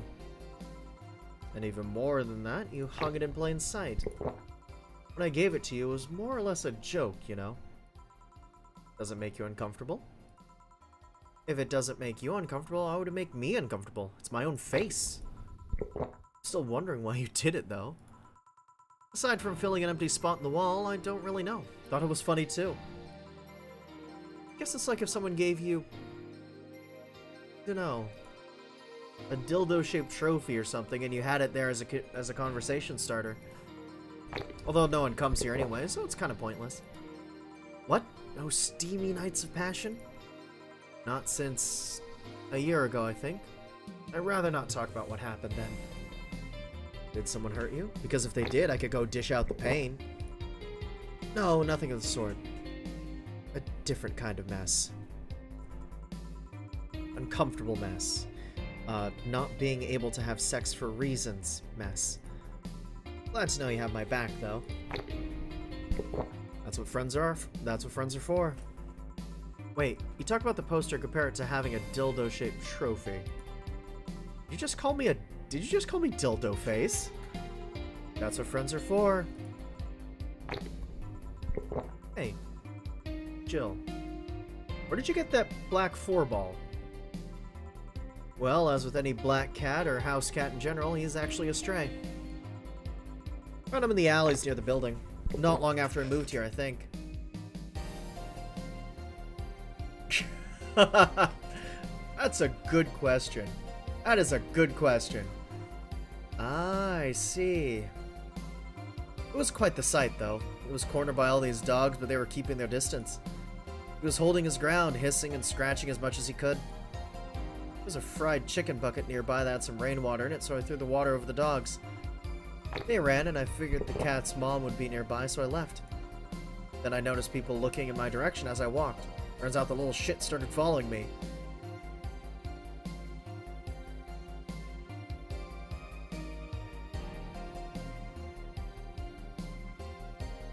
Oh, why Adam? Of course, Adam. Now kiss. Now kiss.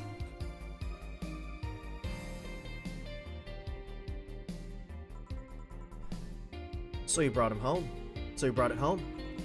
At first, I wanted to see if I could find him a new home, but having him welcome me whenever I came back was just too much for my heart, so he ended up staying. It was destiny, girl. When he came, he was so cute, though. Not like the fat mass that's sleeping on the table. Hey, you're not a spring chicken yourself, you know. Oh. Shit, I actually did that in front of someone else. Oh. Anyway, that deserves a couple of drinks. Don't anyway me. You normally speak for your cat like that? Maybe. If Gil's alright. You worried about him? You make it sound like I'm some emotionless robot. It'd be hard to read. Wouldn't worry about Gil so much, though. There's 3 things I know for certain about him. First, he can take care of himself. Drink to that. Second, you can sincerely trust him. I'll drink to that. And third, crack open another one. He absolutely hates bell pepper. He does? I've seen him even reject food that's been in contact with it. Man, what a baby. Unless he's allergic or something. He's not. Man, what a baby. How did you meet such a guy? I've been waiting for this food for a while. It was supposed to come at the beginning of my stream. Beginning of the stream. But now, I don't have a choice. I have to eat snackums.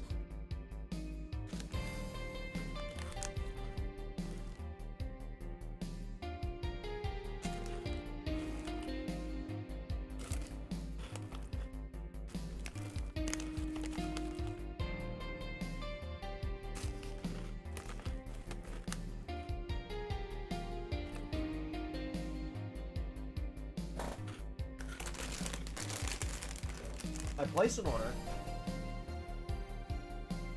on Grubhub, and I'm just waiting. Sitting here waiting.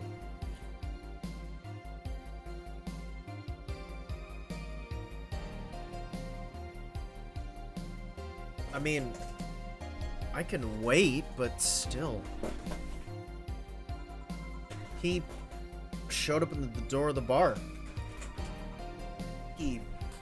What? Well, it was shortly after the whole incident with Robert and the levitation potion. I'll call the restaurant during the actual break here. Right. Levitation potion. It was a slow day and he just showed up at the bar. I offered him a drink, but he said he didn't have any money on him. This place is usually pretty damn good about it. I think Can I cancel my order? How do I cancel my order?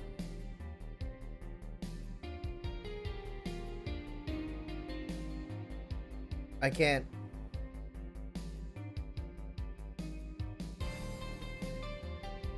God dang it.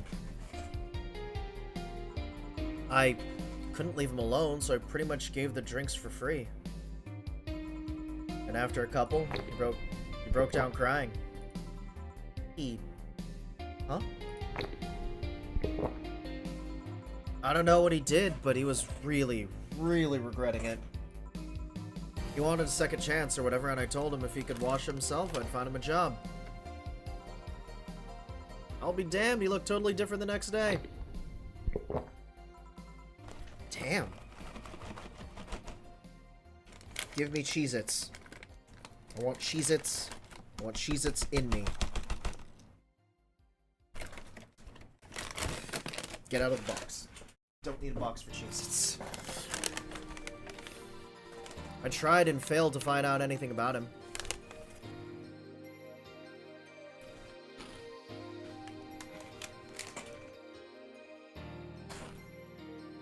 Here's the thing, though. From what it says, the food's not even prepped yet. It hasn't left the restaurant.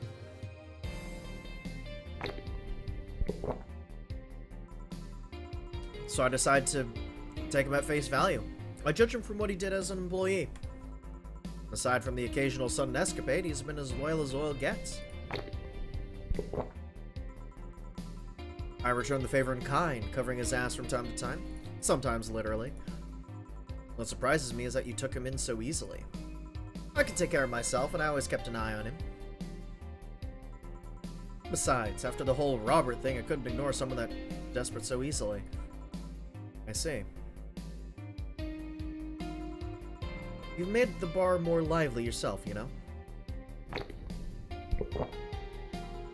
How so? Well, with the regulars you've earned, of course.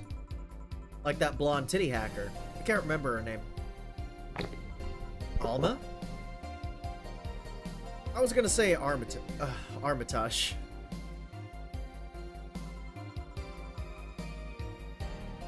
Well, she's hot. I'll give her that much. She's also a nice person in general, but damn, she's hot. Are you alright, Jill? Yeah, why?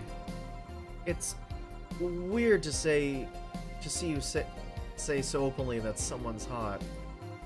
What? Even you can see that she's got a hot body, boss. We'll find no objections here.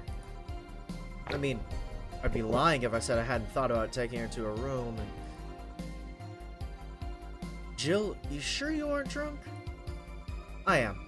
I mean, I'm sure I'm not. I mean... Just shut myself up with a drink. Those are thoughts I leave to myself. I don't think I could handle her in a relationship. She has weird standards. And she's as straight gets. She's still a lovely person, though. That she became a regular is a blessing. Any regular is a blessing when you get down to it. Also, that sex worker robot girl. Ah, Dorothy. She intrigues me, though. I've seen lots of sex workers over the years, and she seems pretty giddy. Yeah, that's what happens when you get drunk. You get drunk. You get turned. It's not that she likes her job, but rather that she takes to it with such childish excitement. Kinda noticed that too, but then again, Lilum could be weird. You think? Lilum operate in some really foreign logic. I mean, they don't really share our fear of mortality. Even if their bodies are destroyed, their minds are already backed up to the collective source. If they lose an arm, they can reattach it or replace it. Depending on the circumstances, they might not even feel pain at all. It's not like they haven't attained human-like emotions like fear or love, but they are different. Like a different culture, if you must. And see it that way. Aside from that, Dorothy is a DFC-72, social interactions model or something. Well, we get positive reinforcement straight from their bodies if they're fulfilling their main purpose, so... Guessing she gets a built-in push whenever she's in a meaningful or challenging social interaction. Interesting. The name Lilum is a bit weird, though. It is? You'd expect them to be called bots or dolls, but Lilum doesn't convey the image of automatons. Just a tip, bots and dolls are considered slurs by them. Bot is akin to calling them retarded, and doll is like calling them fake. Thanks for the advice. That aside, did you know why they're called Lilum? As far as I know, because they all come from a bigger AI called Lilith. And Lilum are Lilith's offspring in Jewish folklore. Ooh, cool. Hey, speaking of names, why don't you like being called by your full name? I have no idea what you're talking about. Don't act stupid. Back when you first transferred, I called you Julianne, and you almost tore me a new one with your glare. See? Like that. It's no big secret, but it's one of those things that feels silly when you say it out loud. Try me. Well, did you ever watch Model Warrior Julianne? Not all of it, but my little sister is a big fan of the reruns. Back when I was in elementary school, I was a huge fan of the show. I had everything. From the dolls, to the costumes, to the lunchboxes. It didn't help that it was one of those shows that got strapped literally everywhere.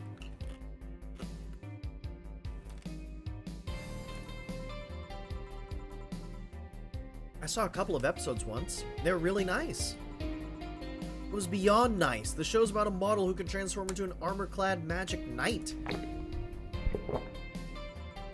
She fights demons born from greed and vanity. How the show presented Jules hating her job because it invited enemies, and yet still found solace in trying to be a role model. Hell, the main character wasn't a kid. Julianne was an adult that became younger when transformed. I'd say it was a pretty ambitious kid's show. Even by today's standards. Just the fact that her enemies were literally issues dealing with beauty standards of body image. Challenging as fuck.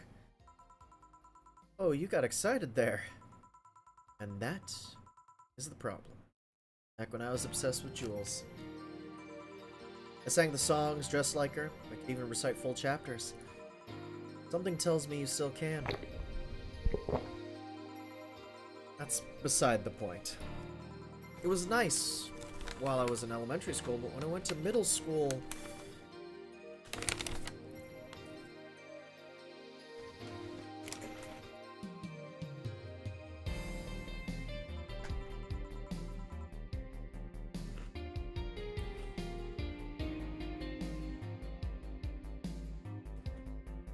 And what a surprise.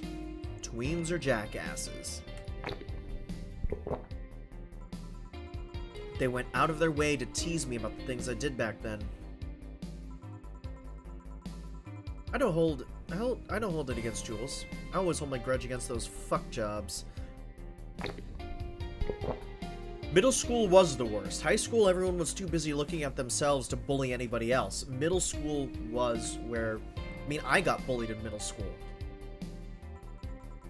I don't know why I got bullied in middle school. I got bullied. There was this one guy in particular, but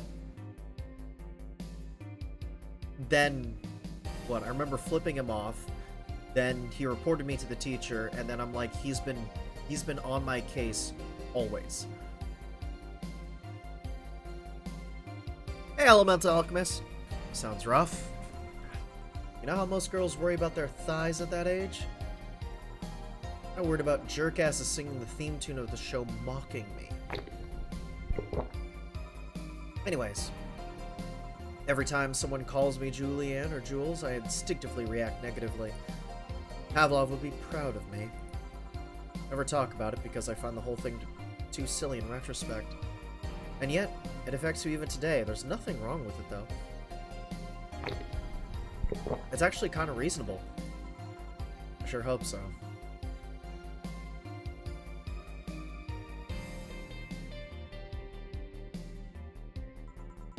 Come to think of it, what kind of kid were you, boss? I was a toddler. I was the kind to always fight with kids bigger than me. Then puberty happened, and I became the Merriam-Webster definition of shallow jerkwad. Around the time I turned 16, I realized what an idiot I was and went on to become who I am today. The less I talk about those years from 12 to 15, the better. Fair enough. Say, boss, how do you like them men? 2D.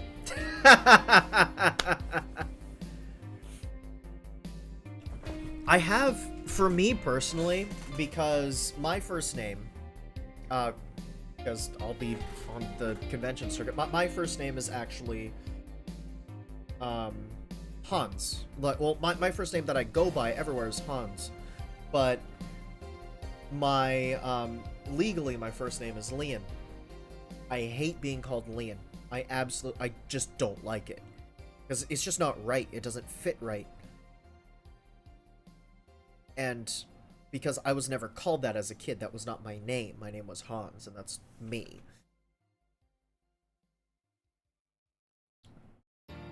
Oh, wow.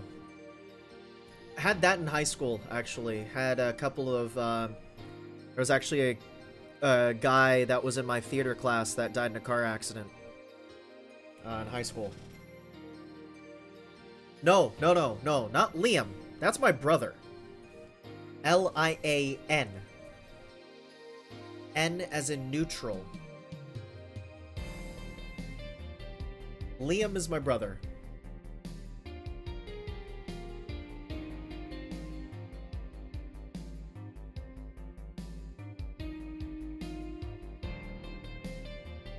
That's... I'm so sorry, Anime Kitty. Kids at that age are awful. They really are. 2D?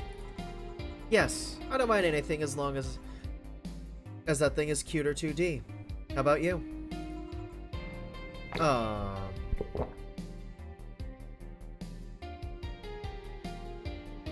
Yeah. Because you identify what you're called your entire life as your name. That's what you want to be known as. That's what you introduce yourself as. That's what you're used to. Right, Elemental Alchemist? And then my little sister, everyone has an L name. All of us. Fortunately, I go by Hans, so it's like, that's easy.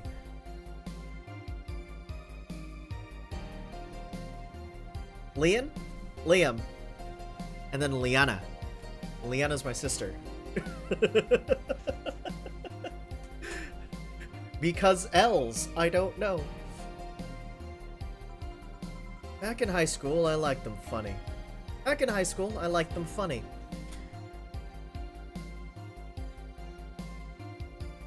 Oh, yeah. Yep. In college, I liked them successful. After a while, I just wanted them stable, and now...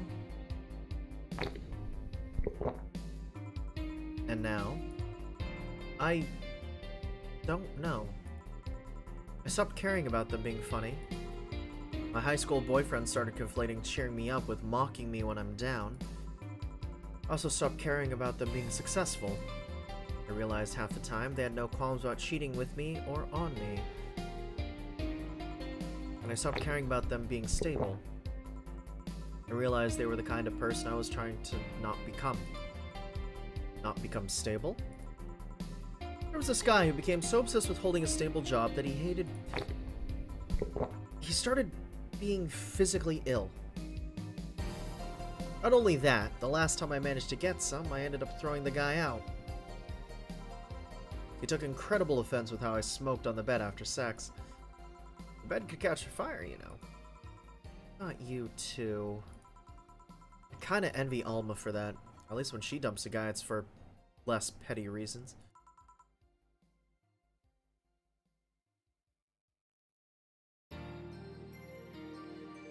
Yeah, no, that tracks. That tracks. Yeah. Let's keep a theme. That theme is the first letter, and let's make them all sound kinda similar. That way, when we get mad at one of the kids, we just call all the kids. Are you okay? I'm fine, it's just... It all boils down to the fact that I can't get my mind off Lenore lately. She was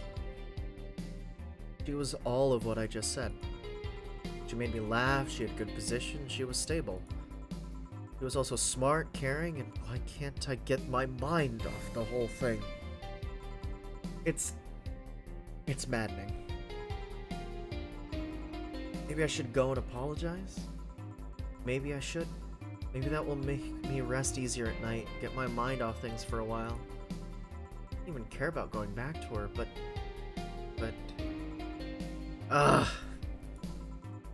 Hey. Jill.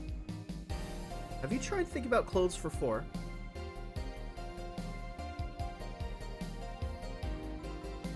Clothes for...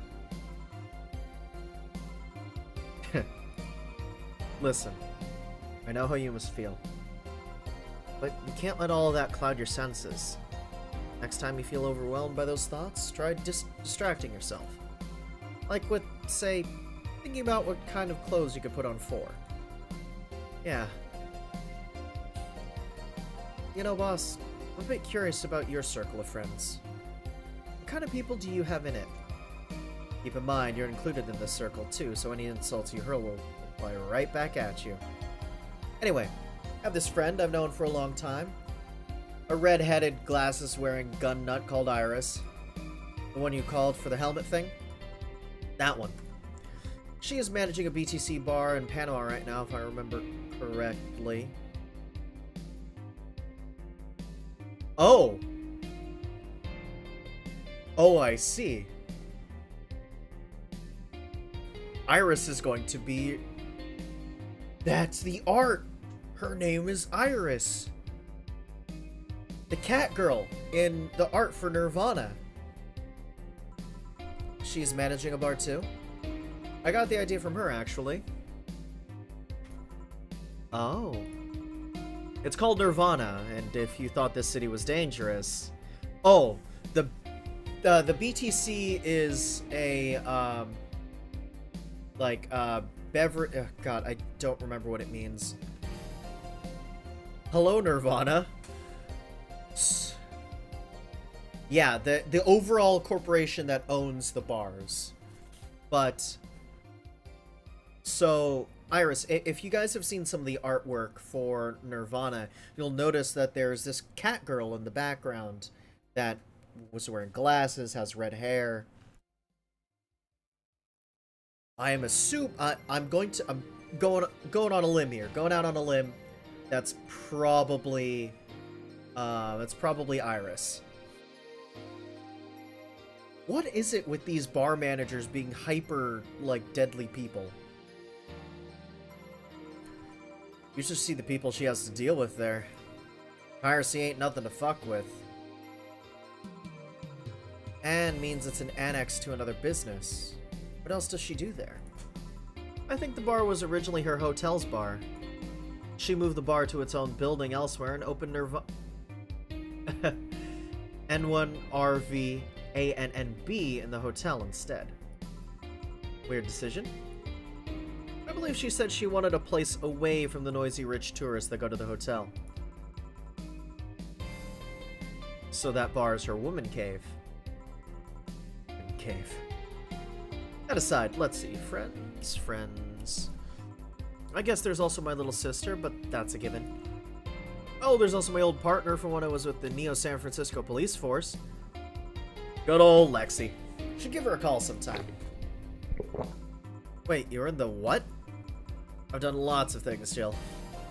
I spent a short time collaborating with the police force, been a wrestler, an MMA fighter, chimney cleaner, lumberjack, pet shop attendant, corporate mascot.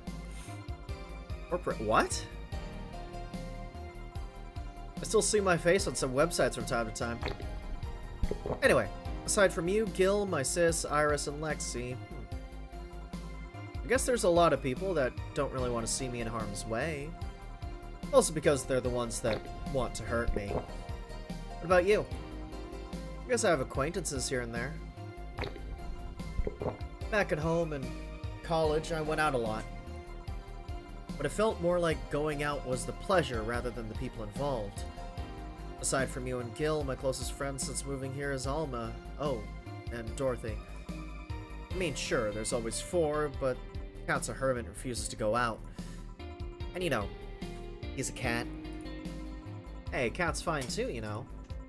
Okay, boss, I have to know. About what? About your arm. I'd rather not talk about it. Come on, I want to know how you got it. Fine. Yes?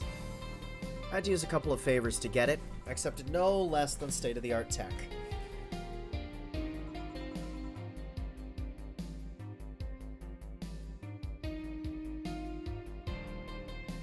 That's how I got it.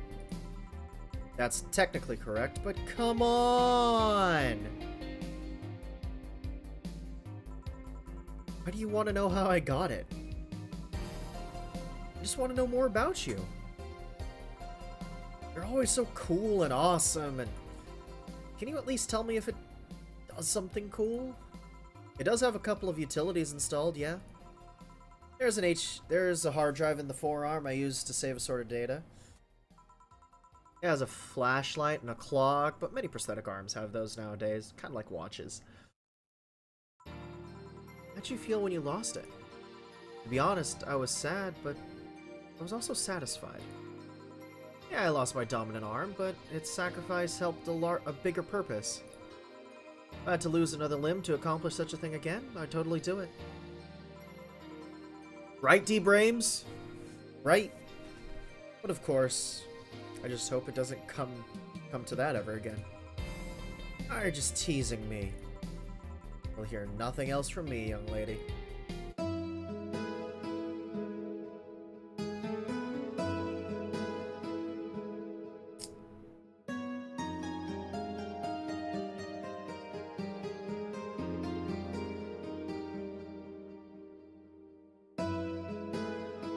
That is the end of Chapter 1. And it is also the end of Valhalla today. I'm not going straight back to the bar. I have... There we go.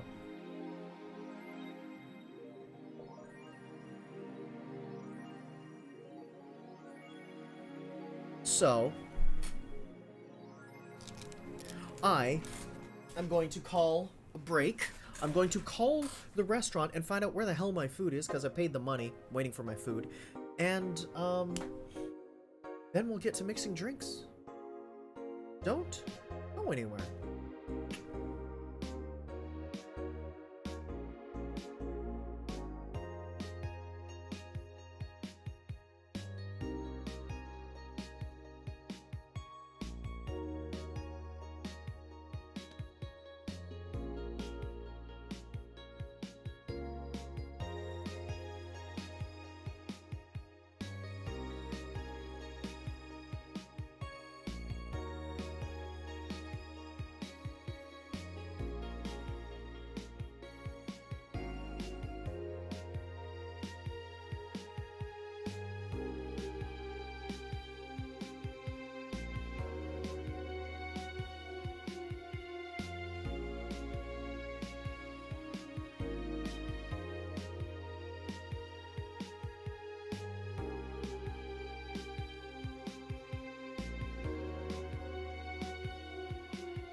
Okay, we're back.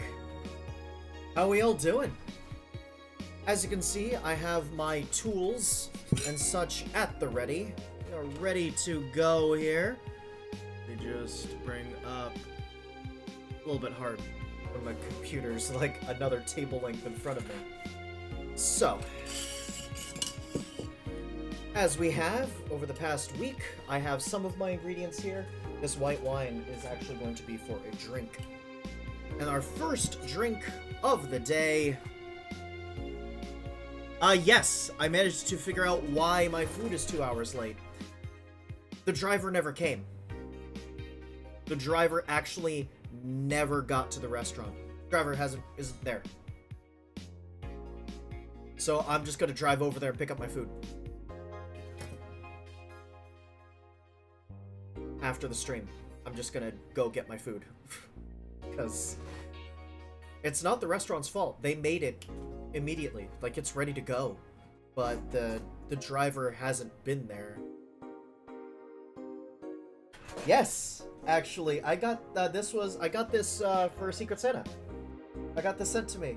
They're adorable, aren't they? They're adorable.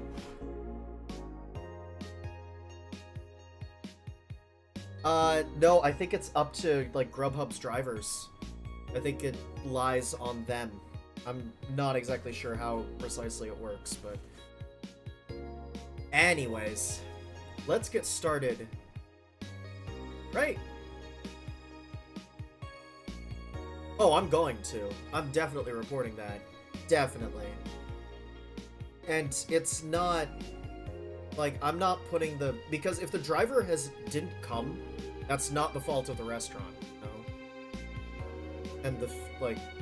I will say that if, like, they could get in contact with Grubhub, that'd be nice. So, what we're making first is actually the Fringe Weaver. It's a simple drink, very similar to the Brantini. It's going to be very straightforward. So what we have is our gin, 2 parts gin. We're using Bombay Sapphire. Think of it like a Manhattan. But a martini decided to go, hey.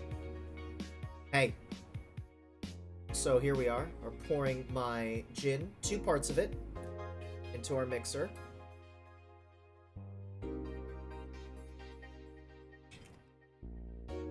Pretty much I've replaced, in a Manhattan, I've replaced the whiskey bourbon with gin.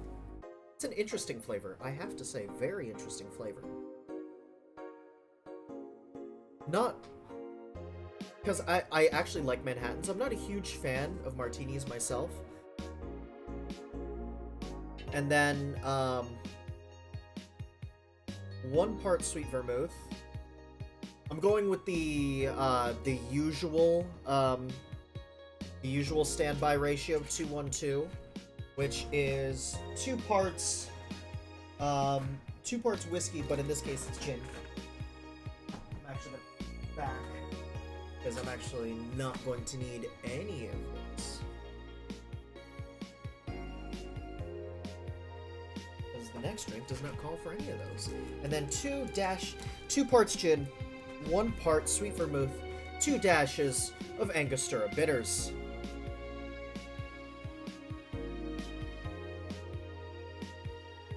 Yeah, I would like to be able to cancel things, right? It'd be great. Just a couple of dashes, nothing major, and now we put the ice in. Normally, you know what, I have a shaker bit, but it's not that big. Like, that's the problem. Like, usually you're using your tin.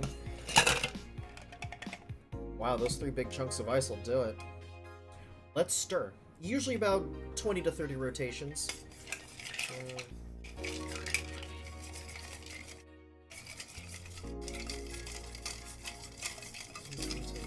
20, 1, 2, 3, 4, 5, 6, 7, 8, 9, and 10. After stirring,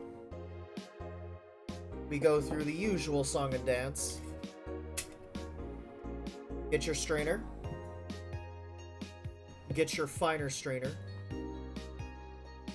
Because you don't know if you've accidentally created ice chips. And here we go. You'll notice the color. It's pretty much, it's like a lighter Manhattan. Which is interesting. For damn sure. It's very interesting. Now, let's have a taste, shall we? Oh, wow, that gin comes across strong. But maybe the sweet vermouth and the bitters will do. That is so interesting. It cuts the floral notes of the gin, but the gin is still there reminding you, hey! Hey! I'm here.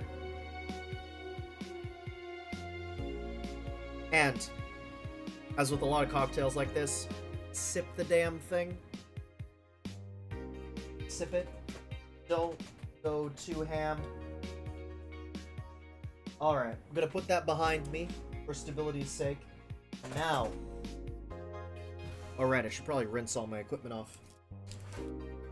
Be right back. I have to rinse off some equipment.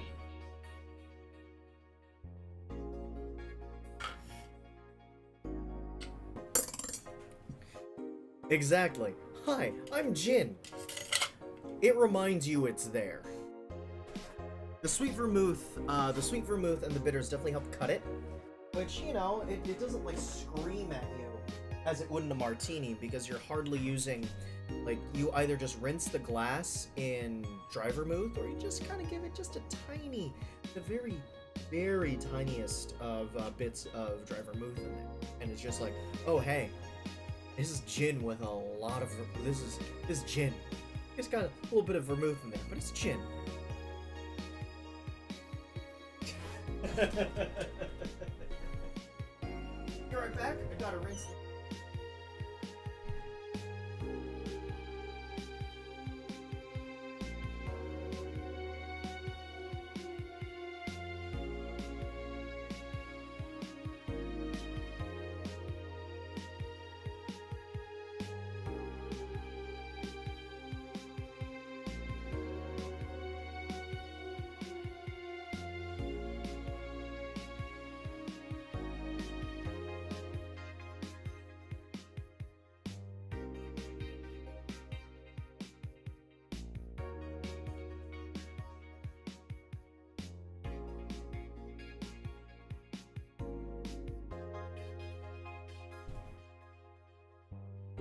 Okay, equipment is clean, and now we move on to our second drink, which we serve to Virgilio, that eccentric man.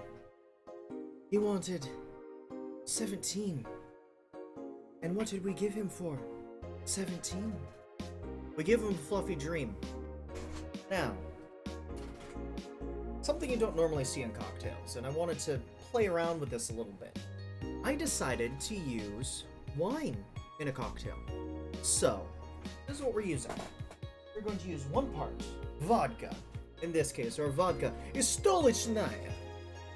That is our vodka. 1 part vodka. Put it back here.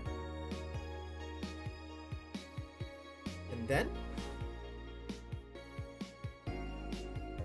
1 part peach liquor or peach schnapps, which is called Kavlan in this case.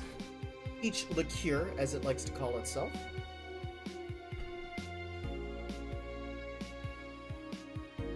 Oh no, I'm making a fluffy dream. I'm making the 17. I'm not making the fedora. And then some sour apple pucker. What we got here? I actually won't need this muddler. Kinda nice. I don't have to muddle any citrus. And then white wine. In this case, we are using Kenwood Sauvignon Blanc from 2016. Not bad. Good white wine, actually, if you like white wine. Now, it is 1 part vodka, 1 part peach schnapps, 1 part sour apple pucker, and 1.5 parts of wine. The fedora? That would be quite interesting. I mean, I'd have to probably either get a fedora cup Or we go with... damn it, I forgot to rinse this out.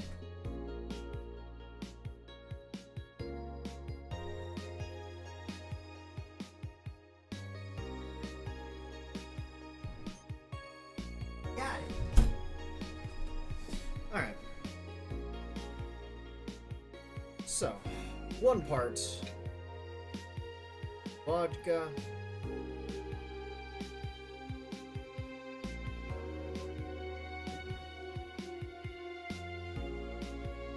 Put you back.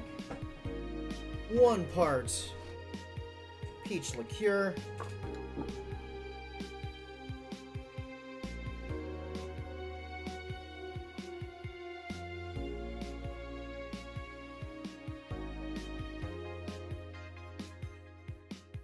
Oh, most certainly. Probably go with, like, if you're really looking to do something silly there, you know, you just get, like, a plastic fedora hat.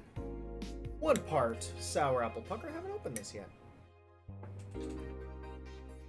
Kuiper. Whatever the hell. I don't know how to pronounce this name. 1 part sour apple pucker. Just a little bit of green. I'd actually use food coloring if you want to give it that real green that you get out of a Fluffy Dream. Then, or Kenwood Sauv Blanc. 1.5 parts of this. So, there. And the half portion goes in there. Perfect. In this case, even though there's no citrus, you get a little bit of citrusy notes, so I shake it. That's what we're gonna do. We're gonna shake it. We are going to add ice, and I also want a little bit of dilution on this thing. A little bit more dilution. There's plenty of liquid in it, but smack the top, make sure it's nice and secure. Then we shake.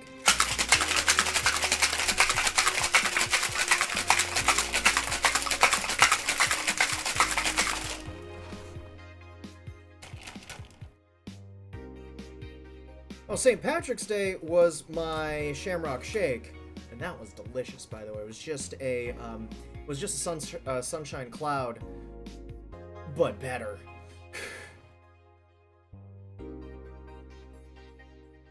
And this is your Fluffy Dream. Fills up this glass, this like weird half wine glass thing that I got going here. And this, I'm actually really looking forward to this. That's the cocktail that you sip.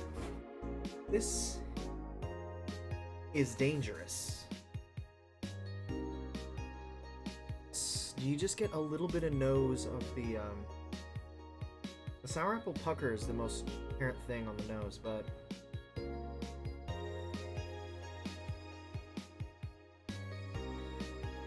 the peach is really up front. Get a little bit of the apple in the back. Some notes, like the wine barely makes its way through, because I think the sour apple and the peach are just a little bit too forward, and then the vodka is just there to make it alcoholic.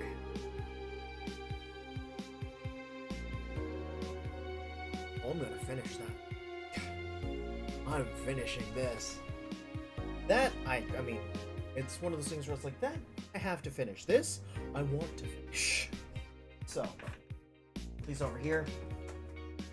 That was delicious. That was absolutely fantastic. And with that, I think that's the stream for today. So why the strainer over the glass? Oh, good. That is actually a good question. Whenever you strain out a cocktail, especially after shaking it,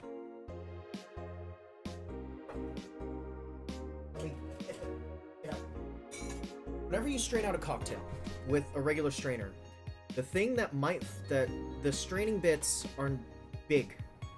They're big. So it's there to collect big things, big chunks of ice, the fruit if you have it muddled in, things like that. The fine strainer, the tiny colander, is there to collect ice chips and smaller pieces of pulp, things of that nature. This is so that the drink doesn't get grainy on you. And it can very, very easily get grainy on you. Very much so. Because you may just have a bunch of ice chips in there after shaking up a drink. It happens a bit when it comes to certain bars that don't use fine strainers. Like, let's say they shake a martini. A martini is supposed to be smooth. It's supposed to be smooth. And same with Manhattan. As you can see, I don't know if you can, there are no ice chunks in this Manhattan. None. No ice chunks. No little ice chunks, nothing like that. It is just smooth all around. That may be the drink itself. Like it to be. But the texture of the drink matters, because the whole experience of the drink matters. That's like you'll start to notice these things. Like, I started noticing it when I started bartending. It was the same thing like when I started in theater. It was the exact same thing in theater. I started just noticing all the stuff behind the scenes, seeing, you know, people's techniques, what they would do. In theater especially, like, I just looked up at the lights, I looked where the booth was.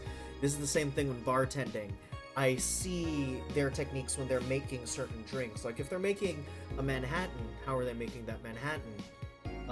Are they, do you see the bartender just putting it in a shaker and shaking the damn thing, or are they stirring it?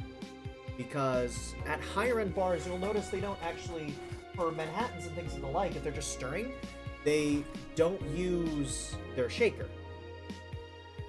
They use a glass vessel. It looks pretty much like a beaker, you know, a straight-walled beaker, to stir their cocktails. You don't necessarily have to. In fact, honestly, especially if you're at a bar that, if you're busy, I would like to use my shaker more, because you have less chances of breaking it, because the vessel you're stirring in is not glass. And you also get that temperature feedback when you're holding on to the thing. Glass doesn't transmit heat or lack thereof as readily as metal does. It's not nearly as good a conductor.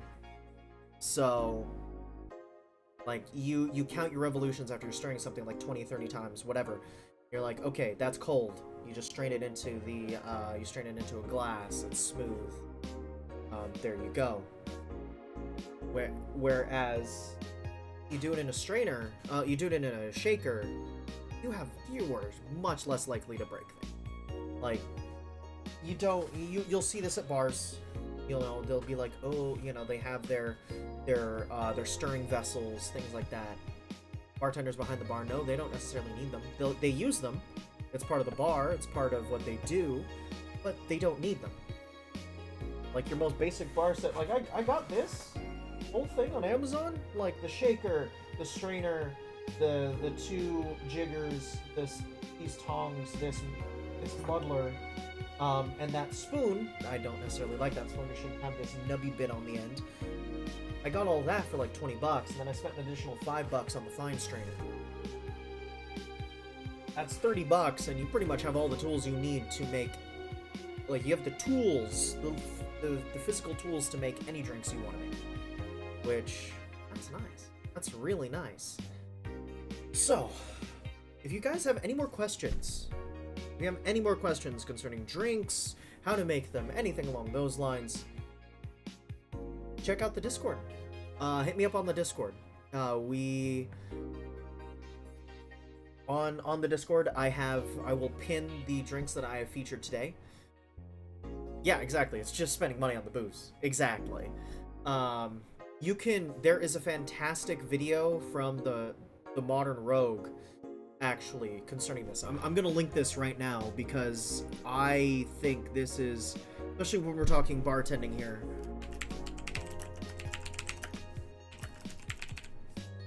When we're talking bartending here, I believe this is actually a fantastic video to follow for if you just want to build a bar on the cheap. You don't necessarily have to follow their recommendations for alcohol. You can, there are substitutes. But if you want to build a bar, just you know, a few bottles, it'll cover your 5 main liquors. You have your sweet vermouth, your dry vermouth, and then sodas, bitters, things of that nature. And maybe simple, but you could just make simple syrup at home. It is simple as simple. It's 50-50 ratio of water to sugar. That's how you make simple syrup. I don't normally use simple syrup. If I'm going to use simple, I actually just go with a sugar cube. I just muddle it in, shake it up, and if it's not completely dissolved at that point, I strain it out. That's what fine strainers for. But yeah, there's that video on the Modern Rogue on a 5-bottle bar. That's very good if you just want to start building a bar yourself at home. Good place to start. You can replace any of the liquors in there, you know, with either higher or lower quality liquors, whatever you're looking at. If you want to talk to me about any of the drinks that were featured today, or any of the drinks that I've made with the game, like inspired by the game, talk to me on the Discord. I will also be continuing this party on my stream, just it may take me about an hour or so because I have to go get my food. I don't know that the drivers are ever gonna deliver it. I don't think they are. Are they?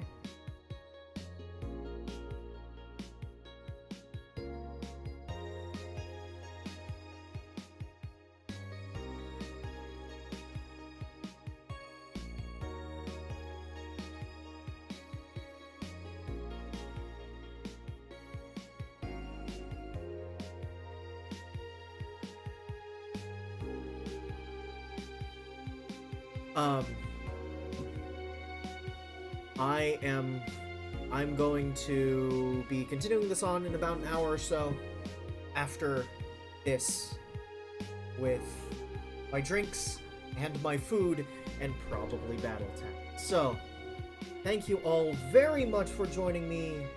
Oh yeah, and that's twitch.tv/RobertMerlow. That's where we'll be continuing this on. Thank you all very much for joining me aboard 10 Forward this evening. If you enjoyed what you saw and you want to see more, please consider following the channel.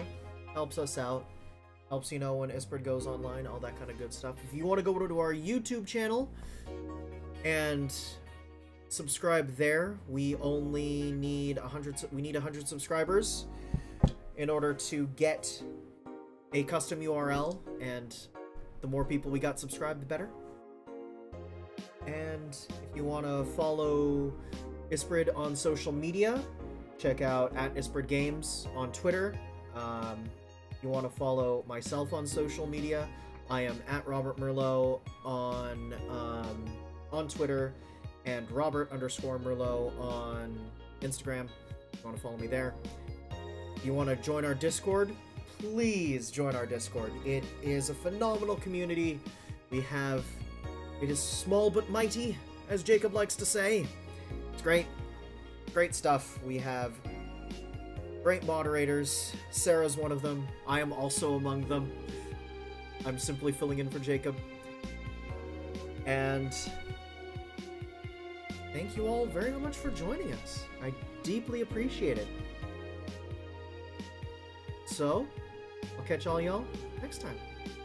Stay classy, everybody.